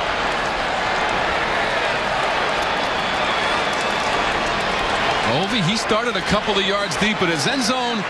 and went to the opposite end zone. This is one of those, the coaches go, no, Steven, take it, no, I mean, yes, keep running. Going that deep in the end zone, taking it out is usually a no-no for returners, but he made the most of that. And you have to wrap up on special teams. That is the key. You can't just hit somebody hard expecting to fall down. Wrapping up in fundamentals wins you games. Officially 100 yards on the return by Brendan Wilson. Wow. And guess what, Ovi? This game is tied 17 all. Take a look at the Z-Max performance play of the game, and it happened just moments ago. It's Brendan Wilson, number 26. Such a slow-forming play. You didn't think that he had a chance to take it all the way because there's so many red jerseys around you. And he just outran 25 Josh Harvey Clemens, which is a fast guy. I think that because of all the defense he was playing, getting back on special teams, he wasn't able to really, show you how fast he is. Because they had angles on him, and he beat every man. It's been a couple of years since Houston had a kickoff return for a touchdown. In fact, DeMarcus Ayers did it against BYU. Back in 2013, he went 95 yards. And Wilson bettered him coming out of the end zone and going the distance, and we're tied at 17. My goodness, what a turnaround. Watching this game, Tom, it's like, how could anyone even talk about looking past this Houston team? I know you have Auburn and you have Clemson, but this Houston team is a good team. When you get the best coordinator in football, Tom Herman, have him coach your team, bring his savvy, his grit, his toughness, and his playbook down here, you always have a chance to win. Don't forget, this is a doubleheader day in the ACC. We've got Georgia Tech hosting Tulane coming up next. We'll have to go quite a ways to match the excitement and tightness of this one, tied at 17 with 2:35 to go in the third period. And that one all the way through the end zone. We put our quarterbacks side by side. Greg Ward Jr. and Lamar Jackson, the freshman. Ward Jr., the junior for the Houston Cougars, and those are the numbers they posted thus far. It looks dead even, just like the score, because both these guys are dual threat quarterbacks. Both these guys can run and pass. It's been who's made less mistakes. And Lamar Jackson, he's gotten lucky. More of his balls could have been intercepted. But Greg Ward Jr., I'm surprised he's having so much success against a Louisville defense. People said some of the best in the ACC and one of the best in the country. 16 of 24 through the air for Jackson. That's another completion beyond the 30, up to the 35. Mickey Crum will drag some white shirts with him. The redshirt freshman. And his second catch of the game. Don't forget, Tom, this Houston defense last game against Tennessee Tech, they're supposed to be the strength of their defense. Gave up 300 yards through the air to a Tennessee Tech quarterback. So Louisville was thinking that Lamar Jackson would have 400, 500 yards because he's much better. But so far, the Houston defense has held up. Jackson trying to escape and throw, and sends that one deep into the Houston bench.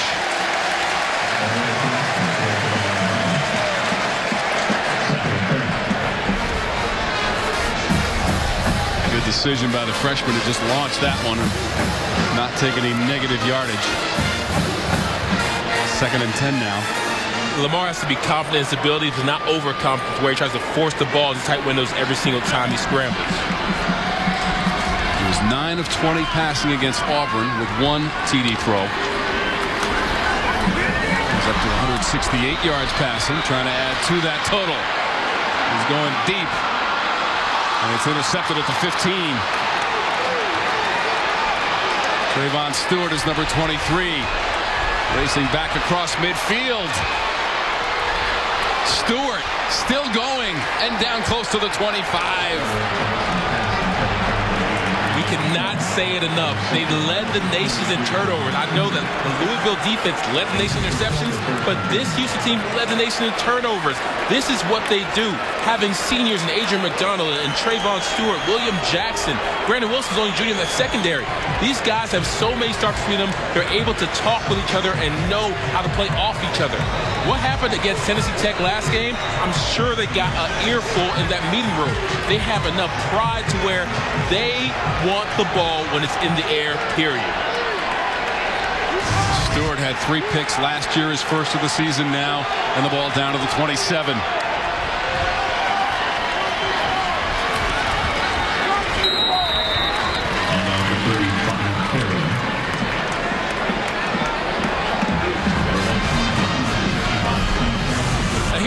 detriment of having long hair. You can get tackled by your hair. That's completely legal. So you pulled him by the dreads and got him down. Wow. And now down close to the 10-yard line is Kenneth Farrell.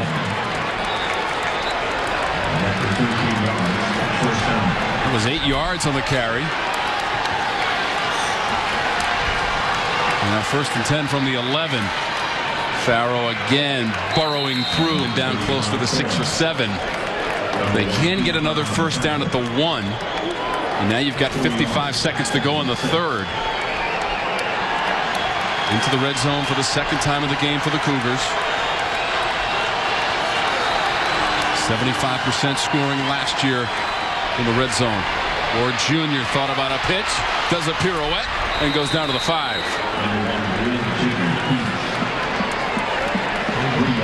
So just 30 seconds to go. We'll see what Houston decides to do, because it's now 3rd and 3. Again, they can get a first down at the 1. 20 seconds to go.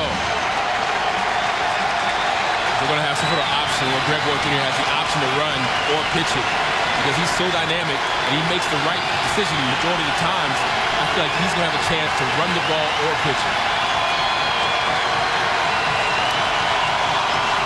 They snap it with a second left on the game clock. He throws it to the end zone. It's incomplete. Cannon was back there to knock it down. DeMarcus Ayers was the guy that Ward Jr. was looking for. They took it right down to the end of the game clock, and that's the end of the 3rd. So we'll hang on a 4th and 3. Going to the final quarter. The Cardinals and the Cougars tied at 17. The 4th quarter straight ahead. Back in Louisville, Kentucky. Quick look at our Hyundai game summary through 3 quarters. The Cards and the Cougars. This is astounding. Look at these numbers. 100 yards more of total yardage for the Houston Cougars. And this is against a defense that's supposed to be one of the best in the ACC and in the country. You have Josh Harvey Clemens and Shaq Wiggins, some from Georgia. No Todd Grantham system. You have these defensive line monsters in Sheldon Rankin, D'Angelo Brown. I'm so surprised at those numbers. Field goal attempt now. Kyle Bullard. So he's now 2 for 4 in the game on field goals, and Houston has taken the lead 20-17. A lot of turnovers so far in our game. Louisville's turned it over 4 times. And 4 times too many, because Bob Petrino knows that you have to keep the ball in your position to win. He even told us in our meetings, we want to take care of the ball. And this is 2 or 3 times where the snap is bumbled, it's botched, and then throwing interceptions is something that you thought might happen from a true freshman quarterback. But the way he threw the ball out there for anybody to get, I put that on Lamar Jackson, and I put that on his wide receiver for not fighting for the ball. His wide receiver just went there, looked at the ball, and let the defender get it. Didn't even try to knock it down or anything. You can see that the Cards turned it over 4 times, but that field goal just a moment ago by Bullard from 21 yards out was the first points off of turnovers. Which will be key. But that did give Houston the 20-17 lead. Cougars trail 14-10 at halftime. They had that kickoff return by Brandon Wilson going 100 yards earlier in the half. All Louisville has to do is to not make mistakes, not hurt themselves, not shoot themselves in the foot. I think a quarterback change may be coming if Lamar Jackson can't stop with the turnovers. Samuel, 20. Absorbed some contact, but reinforcements come for Houston, and he's stopped right near the 20, maybe the 21. First down. And there is a quarterback change as number 14, Kyle Boland, has come into the game, seeing his first action of the season. Last year he threw for 716 yards and 4 touchdowns. He started the bowl game, the Belk Bowl in Charlotte against Georgia. Came in to help him beat Kentucky at the end of the season last year. Boland pulls the trigger, and he's got his man over the middle. It's Crum near midfield. Kyle Bolin comes into the game and throws a strike for the Cards. Kyle Bolin is somebody who's been in this position before. He came in versus Kentucky when Bonfant was struggling, and when his number was called, he answered. Coming there with a strike to their tight end, freshman tight end off the bat, it's a great start. Confidence right now is soaring. 29 yards on the play. Bolin to Crum. Completes his first pass of the season. Works for the shotgun. Crum again. His helmet goes flying off. He appeared to have a first down on the catch, and Crum walking around without his hat as it came flying off and rolled toward the Houston sideline. Crum's a tight end that knows how to find the soft spots in the zone. Great catch. And the helmet being almost thrown off. I'm surprised there wasn't a flag. There you go. There is the flag, Obi. Khalil Williams, number 2, came in for Houston, so tack on the personal foul.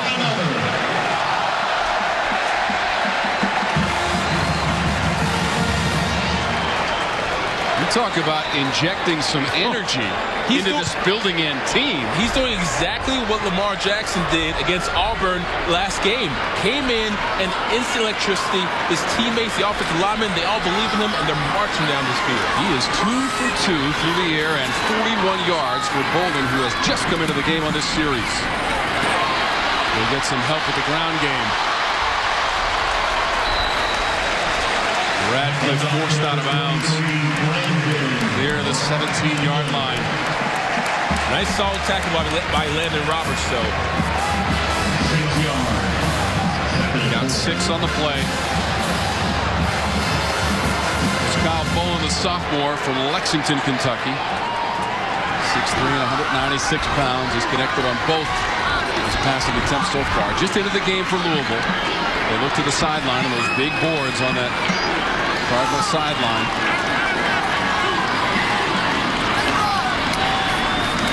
It's a bad snap. Bolin recovers. And it's Crum again on the catch. A bad snap can't stop him. Crum is on fire. Crum has caught all 3 balls from Bolin in this drive. A tight end at 6'4", 257 pounds. He's big enough to be able to go out there and muscle his way to get in some space, but he's fast enough to get separation on these pass routes.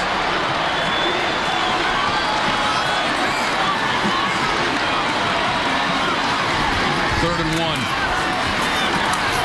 Smith.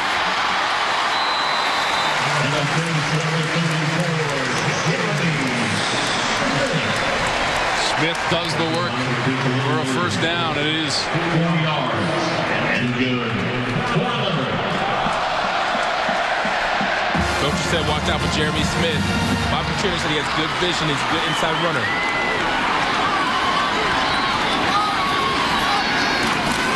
First and goal. Smith again. Down to the 4-yard line. You know, Bolin, when he came in that game against Kentucky, they trailed 13-0. Led the Cardinals to a 44-40 win in the regular season finale against Kentucky right here at Papa John's Cardinal Stadium. They know about this guy, number 14.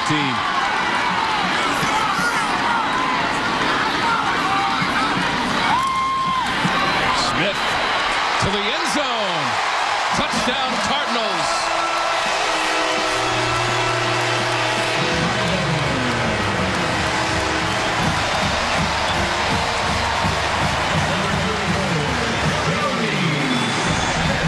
Smith needs to give that game ball to his offensive lineman. Tobias Hughley, Skylar Lacey, Aaron Epps, the right side of the line had so much push.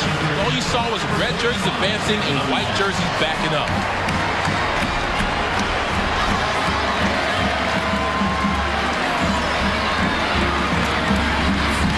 Louisville marches that football 79 yards with a scoring drive.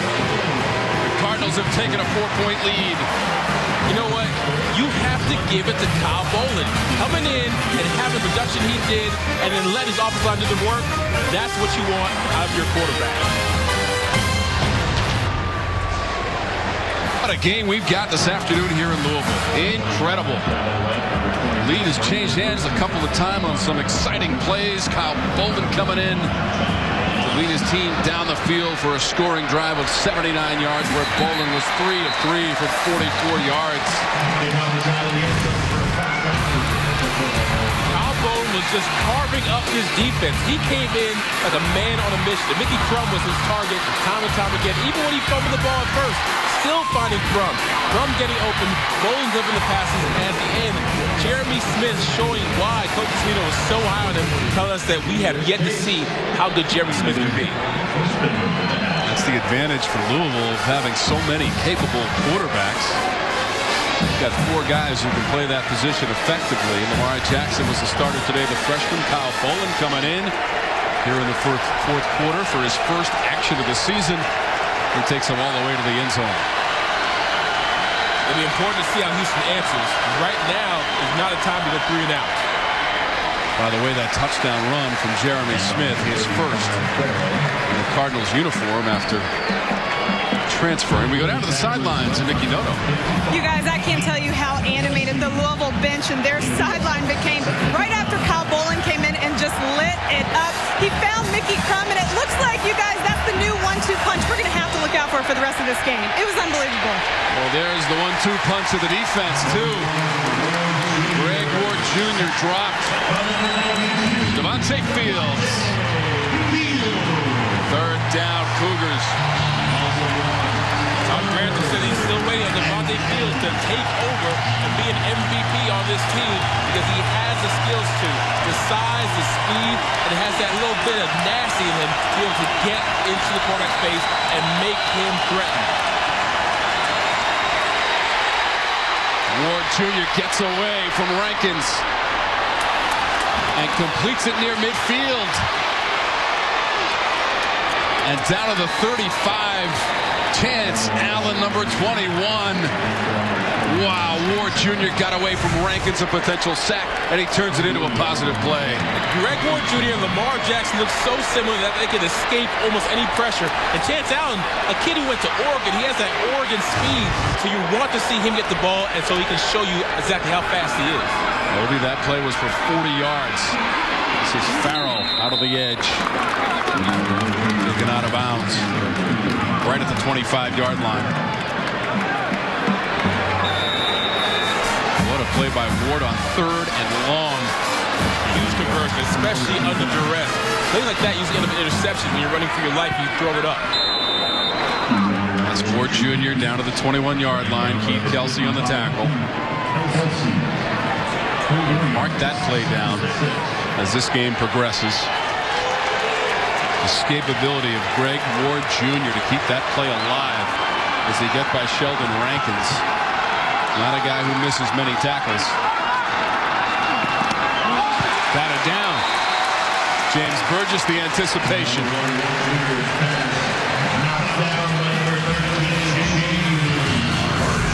You can't keep on going back to the well. This is what they did every time last game. In fact, only 10 completions was not a screen or shovel pass against Tennessee Tech. And today you've seen several wide receiver screens and several shovel passes. But Louisville is going to pick up on this and intercept one of those passes. 3rd and 6. Ward has to run and throw to the end zone. And it's a touchdown. Linnell Bonner. 12-yard TD pass. 21-yard TD pass from Greg Ward Jr. This is all about the scramble drill, Tom. When your quarterback is moving, you have to stay with your receiver. Stay with him. Don't look at the quarterback. Stay with your receiver. When you take your eyes off the receiver, he gets open like that. Bonner with the catch in the end zone.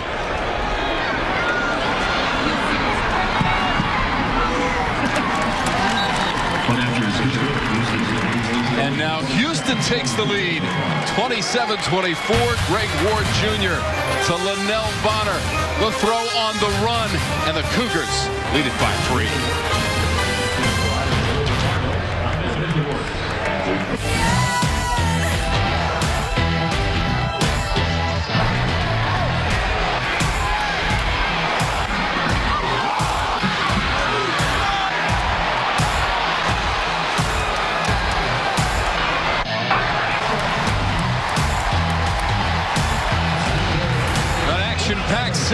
NCAAF at Papa John's Cardinal Stadium. That Houston sideline jacked up, and they should be, leading 27-24 after trailing 14-10 at halftime.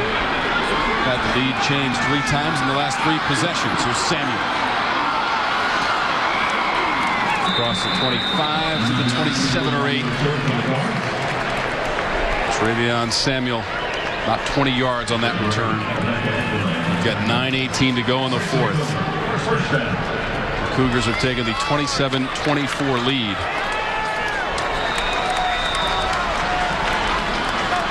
And Bonner on the catch from 22 yards out. There's a scoring drive as Greg Ward Jr. found him.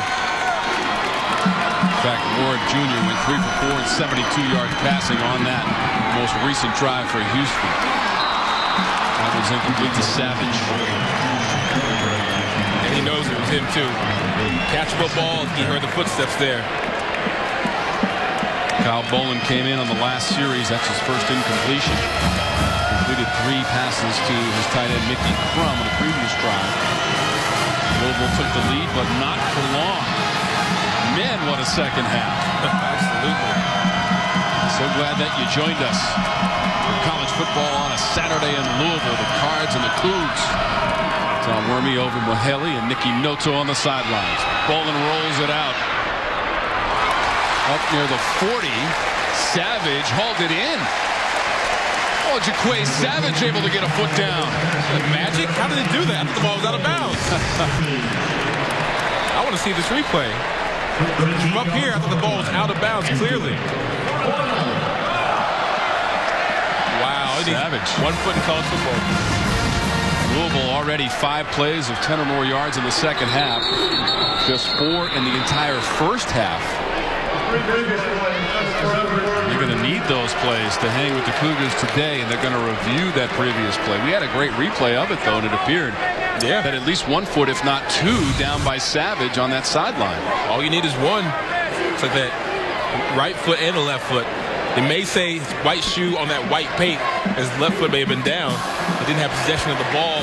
His right foot was on the ground. All right, watch the left foot now. I think there's some green in between the shoe and the sideline. From that angle, I saw green. If I had to bet my mortgage, I'd say it was a catch. And I keep my house. Yeah, you can hear it in the background. The review confirms the catch from Savage.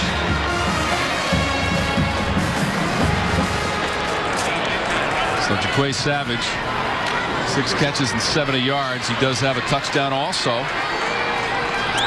Todd Orlando needs to cook up one of his best blitzes, one of his most exotic pressures, and throw him at Bolin right now. Samuel trying to get away at the 45. Another completion from Bolin. Seeing his first action of the season, 2nd series into the game. William Jackson the stop. Tyus Bowser was there also. You can just see the confidence in the eyes of Bolin, who came in relief from Lamar Jackson. Whistle now. There is a flag down. Offense, number 75. 5-yard penalty, second down. 75 is Skylar Lacey.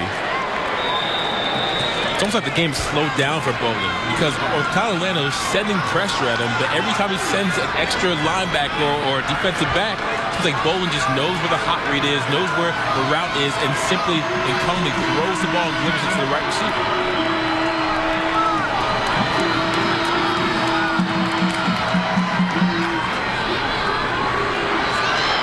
Standing, delivering. Samuel the catch over the middle. And down to the 32-yard line.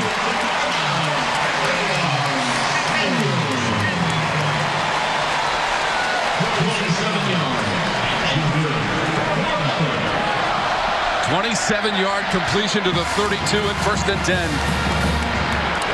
No huddle, up tempo. Bolin got hit as he threw. And that one floats out of bounds. Todd Orlando sending backers, sending safeties, getting anybody that can get to Kyle Bolin to make him uncomfortable. Because right now he's too comfortable. That was 41, Stephen Taylor, who came in. Petrino hasn't lost a home opener as the head coach of the Louisville Cardinals. 50 wins in his career in Louisville. Number 51, he's going to have to earn it against the Cougars. Batted into the air. It's a jump ball. And Boland goes up and taps it aside. That was Taylor again sent on the blitz and the pressure. Stephen Taylor, 6'1", 220, a guy who played a little DB, played a little linebacker. He's quick enough to be able to get to quarterbacks and go underneath his offensive linemen. They can't block him because he's too fast. Now, he had a chance to get a jump ball, but great effort by Kyle Boland to knock it down. 3rd and 10 for the Cougars. For the Cardinals, rather. 3 and 8 in this situation for the game. Ratcliffe. First down yardage. Spinning to the 20. It's Brendan Ratcliffe. 13-yard pickup. Great play call here. Garrett McGee, the offense coordinator, talked about when pressure comes, you got to attack it. That's exactly what he did. He called the right play into the right defense. Was able to find the open field and get there and get the first down. Into the red zone for Louisville.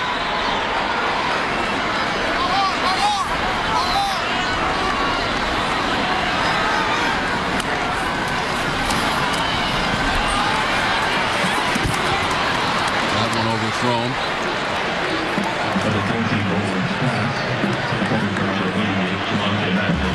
Javante Bagley, the intended target in that instance. We've been talking a lot about Kyle Boland, but Brendan Ratcliffe, he's a weapon on his offense as well, one that we haven't seen enough of. 8 carries and 32 yards in the game for Ratcliffe. Also has 1 catch for 5 yards.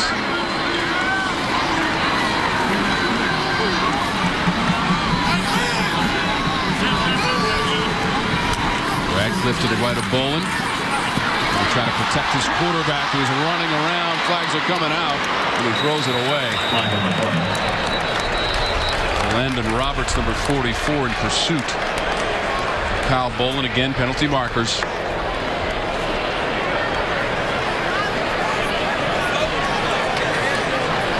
That early indication might be holding. Holding. Offense. Number 61. 10-yard penalty. Second down. Hughley, the center, right now all he could do was hold because he was unable to snap the ball and then get his hands on Big 94. Cameron Malveaux, somebody who's 6'6", 252, very long, very rangy, and had a chance to get the sack. 6'6", 270, actually, I'm sorry.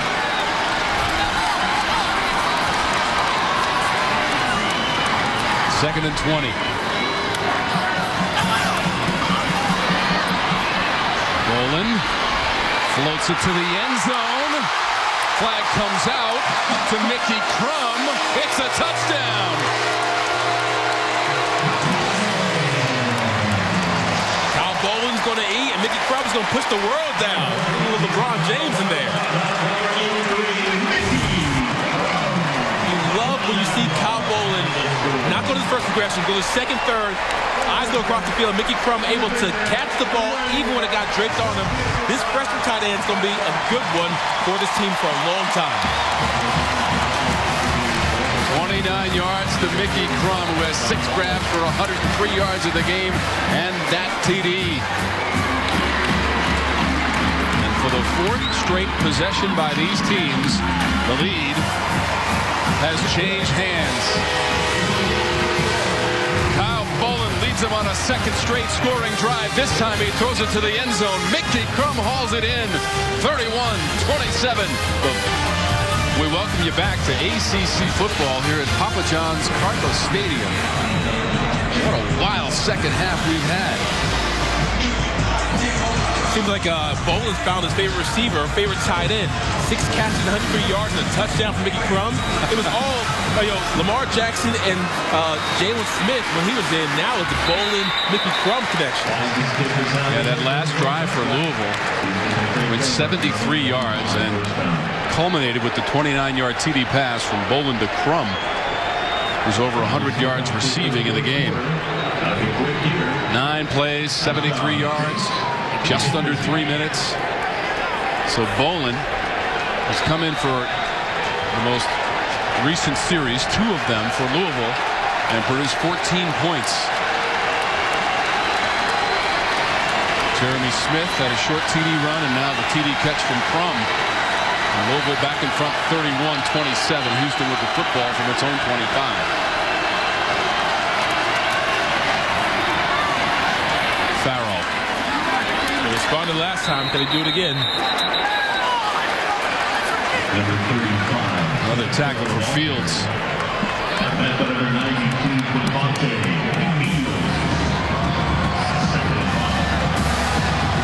Farrell now, he's carried the ball 23 times and 103 yards for Farrell. 7 times last year he went over 100 yards rushing. That was the most in the American Athletic Conference. This offensive line for Houston was thought to be one of the weaknesses. They lost Rowdy Harper 52 starts and Bryce Redmond 34 starts. A lot of new faces on the offensive line. They're doing so far so good. 8 of 18 on 3rd down for Houston. Ward steps up. He's running for the marker. He's got that and more. Midfield. And finally shoved out of bounds. Inside the 35, marked at the 32. It's Greg Ward Jr. So dangerous. And this is why you have to have contained. Even when you have a spy on Greg Ward Jr., you can't expect your number 44 PF2, but your defensive lineman to spy him when he's that fast. Chucky Williams able to force him out. We do have a player shaken up. It is Zeke Cannon. He'll take a timeout. A wild second half in Louisville, Kentucky. Brandon Wilson, the return of the kickoff. 100 yards for the Cougars. They took the lead. Bolin comes into the game, goes 3 for 3 on the drive passing, then gives it to Smith for the touchdown. Louisville takes the lead, but Greg Ward Jr. goes to the end zone. Liddell Bonner makes the catch, and Houston takes that lead right back. Bolin again, this time to Crum. What a combination in this game. 29 yards, and the Cardinals shoot their way to the lead. 31-27, thanks to Kyle Bolin coming into this game. And Bolin borrowed that from Clayton Kershaw. That's goodness, you know nice. You're feeling it.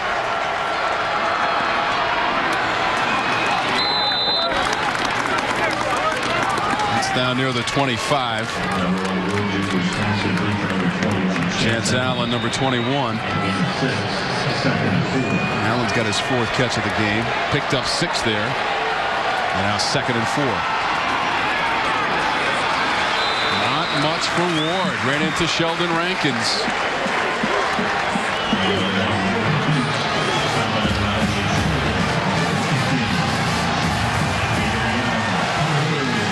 Third and 3. Big play. Big down.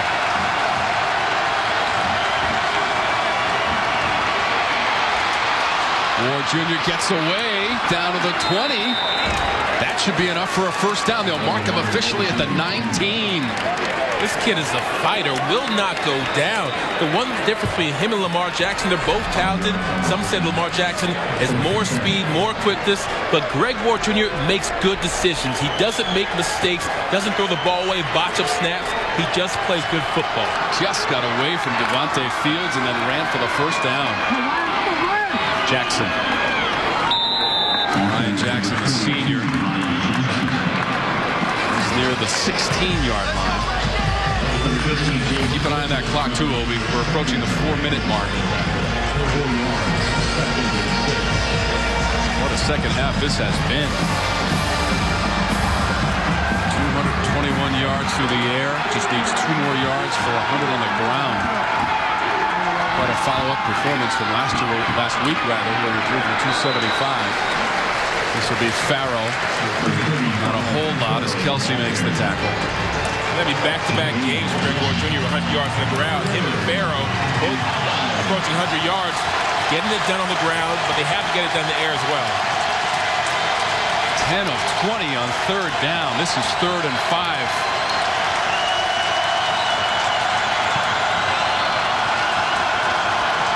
Ayers going to the end zone, and it's caught.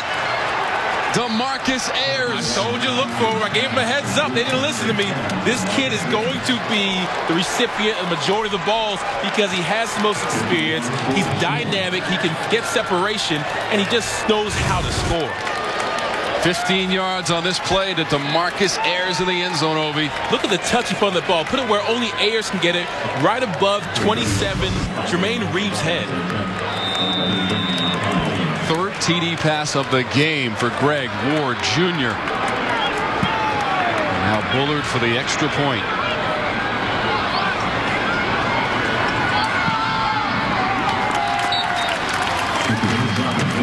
So the lead is 3 for Houston. For the 5th straight series, the lead has changed hands. The touchdown pass from Ward Jr. Greg Ward Jr. against that big defensive line had more than enough time to throw the ball, and Ayers ran a perfect route to the corner of the end zone. Look at Ward pointing up, while Kyle Bolin was pointing down. DeMarcus Ayers now 8 catches, 53 yards, and that touchdown reception. And the drive goes for 75 yards on 9 plays. 3 minutes and 16 seconds, and a 15-yard TD pass to Ayers. What an entertaining second half. Now Louisville must counterpunch.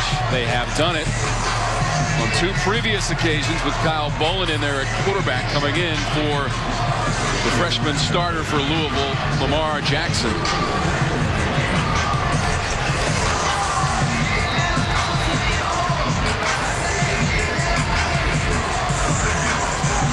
Samuel and Lamb will be deep.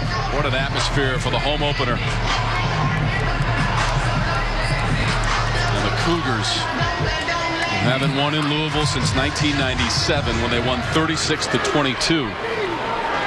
Have a 3-point lead. Samuel trying to break free near the 25.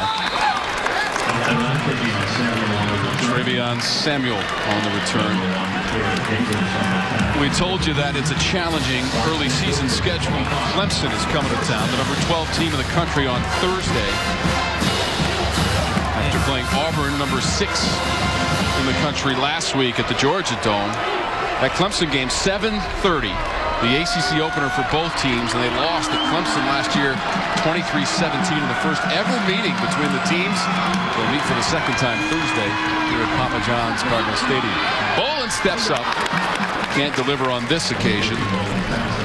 He's looking for Mickey Crum, a very popular target for Kyle Bolin in his entry into the game. Don't forget, coming up next, it's Tulane and Georgia Tech.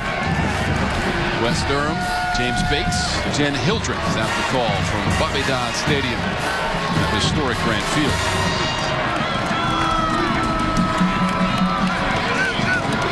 Second and 10 for Louisville. Bolin 7 of 12 and 119 yards and a TD pass since entering the football game here in the second half.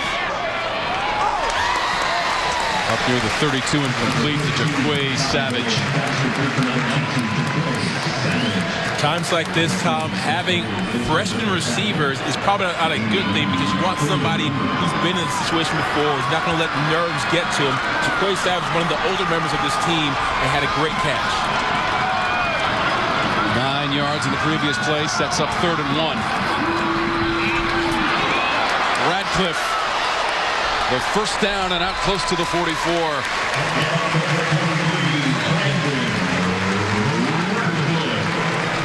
Out of bounds with 2:23 to go in the game. Radcliffe's the weapon I said they haven't used enough. Somebody who in key moments steps up, averages 10 yards on 3rd down, averaging 5.1 yards per carry last year. Great block on the front line by Pedro Sabella to spring Radcliffe. Now Bolin has to run and just throw it away. Roberts was trying to run him down. This Louisville offensive line were thought to be solid in this game because they thought that last week some of their issues were just because of communication, having new members of the offensive line, and playing a dominant defensive line in Auburn. He said Auburn would help prepare them for this game, but they're still getting pressured in this game. Yeah, 31-24 loss in the opening weekend of college football this week for Louisville.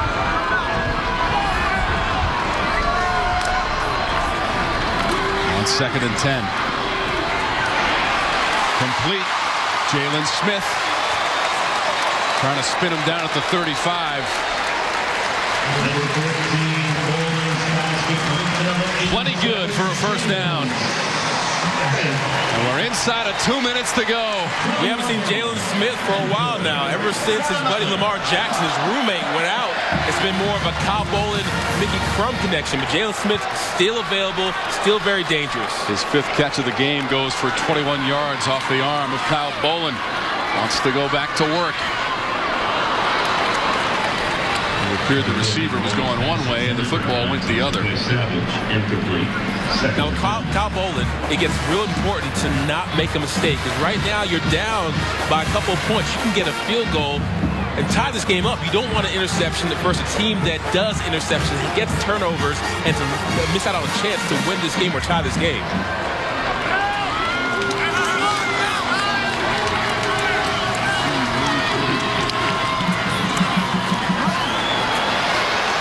Radcliffe. There is a flag on the play as he gets bounced out of bounds near the marker again. Flag on the play with now 1:26 to go.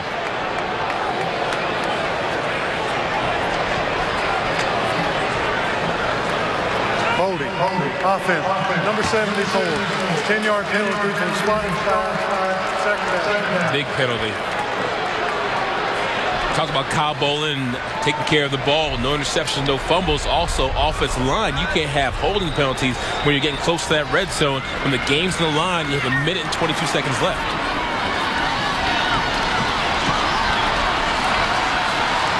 So the ball's at the 44 of Houston.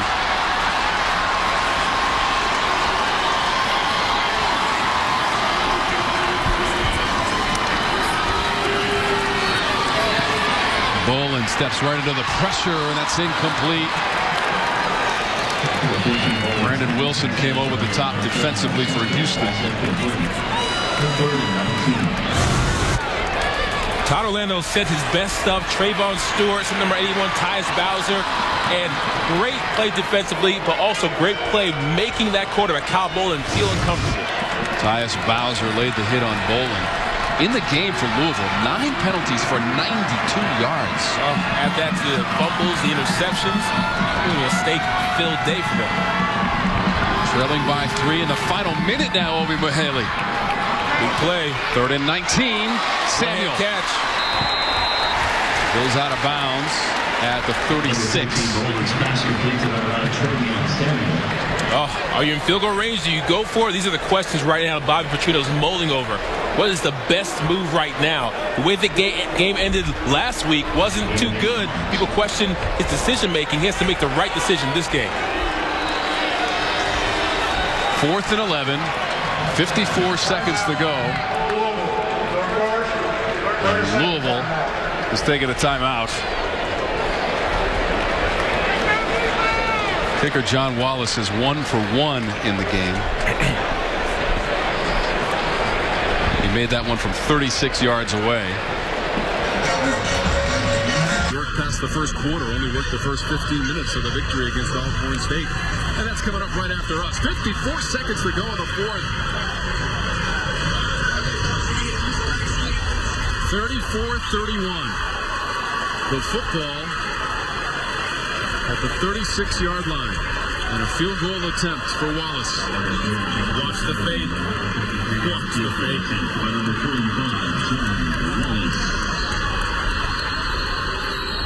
Timeout. Houston takes a timeout before the 53-yard attempts can be made by John Wallace.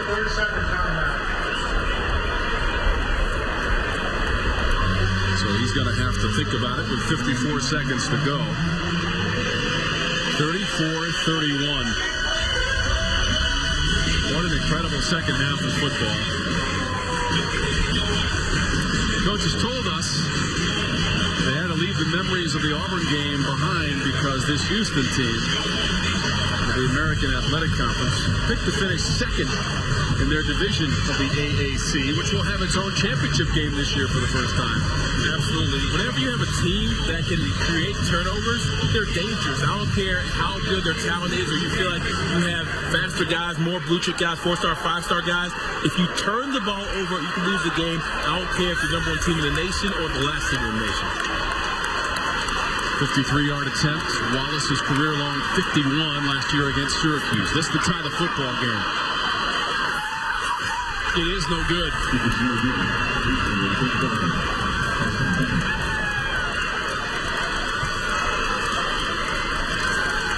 49 seconds left. This was a huge kick. It looked like it was tipped, but I didn't see a touch. This is the trajectory of the ball. Did come in low.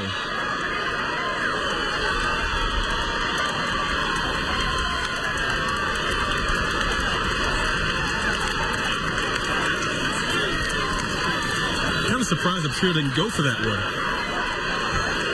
But it being a 53-yard kick and the longer of his kicker being 51.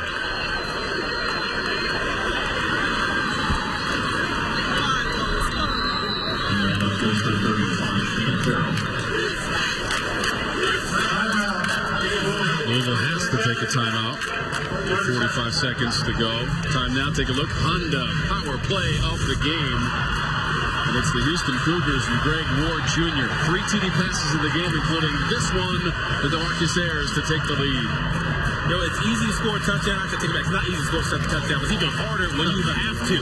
When you have to score a touchdown, you have to answer.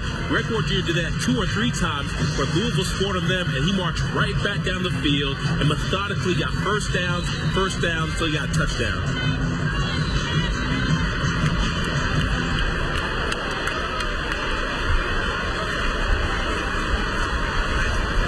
Louisville had won 3 in a row in this series and 6 of the last 7. 4 in a row right here in Louisville for that 16-yard TD pass, 15-yard TD pass from Ward to the end zone to Ayers could provide the difference today. Second half went back and forth, and it all got started with that return of 100 yards by Brandon Wilson. First one in a couple seasons off a kickoff return for a TD for the Houston Cougars. And how about the first-year head coach, Tom Herman? Comes out the first week, beats Tennessee Tech, probably expected to win that game. Yeah. But coming here to Louisville, this Houston program hasn't won here in Louisville since 1997. And Tom Herman beating Tennessee Tech, he beat that team and made a couple mistakes. Their defensive backs, the strength of their team got burned. They weren't able to get the rushing yard out of fair that they thought. And so looking at it as a casual observer, when you say they're struggling against Tennessee Tech, how in the heck are they going to beat Louisville? It's because Tom Herman is one heck of a coach, one heck of a motivator. He brought in a sense of toughness and a sense of we're not giving up ever to this team. And so he looked at it as a chance to gain national relevance. And if they win this game, they'll do that. 467 yards of total offense. There were 4 turnovers in the game by Louisville as well.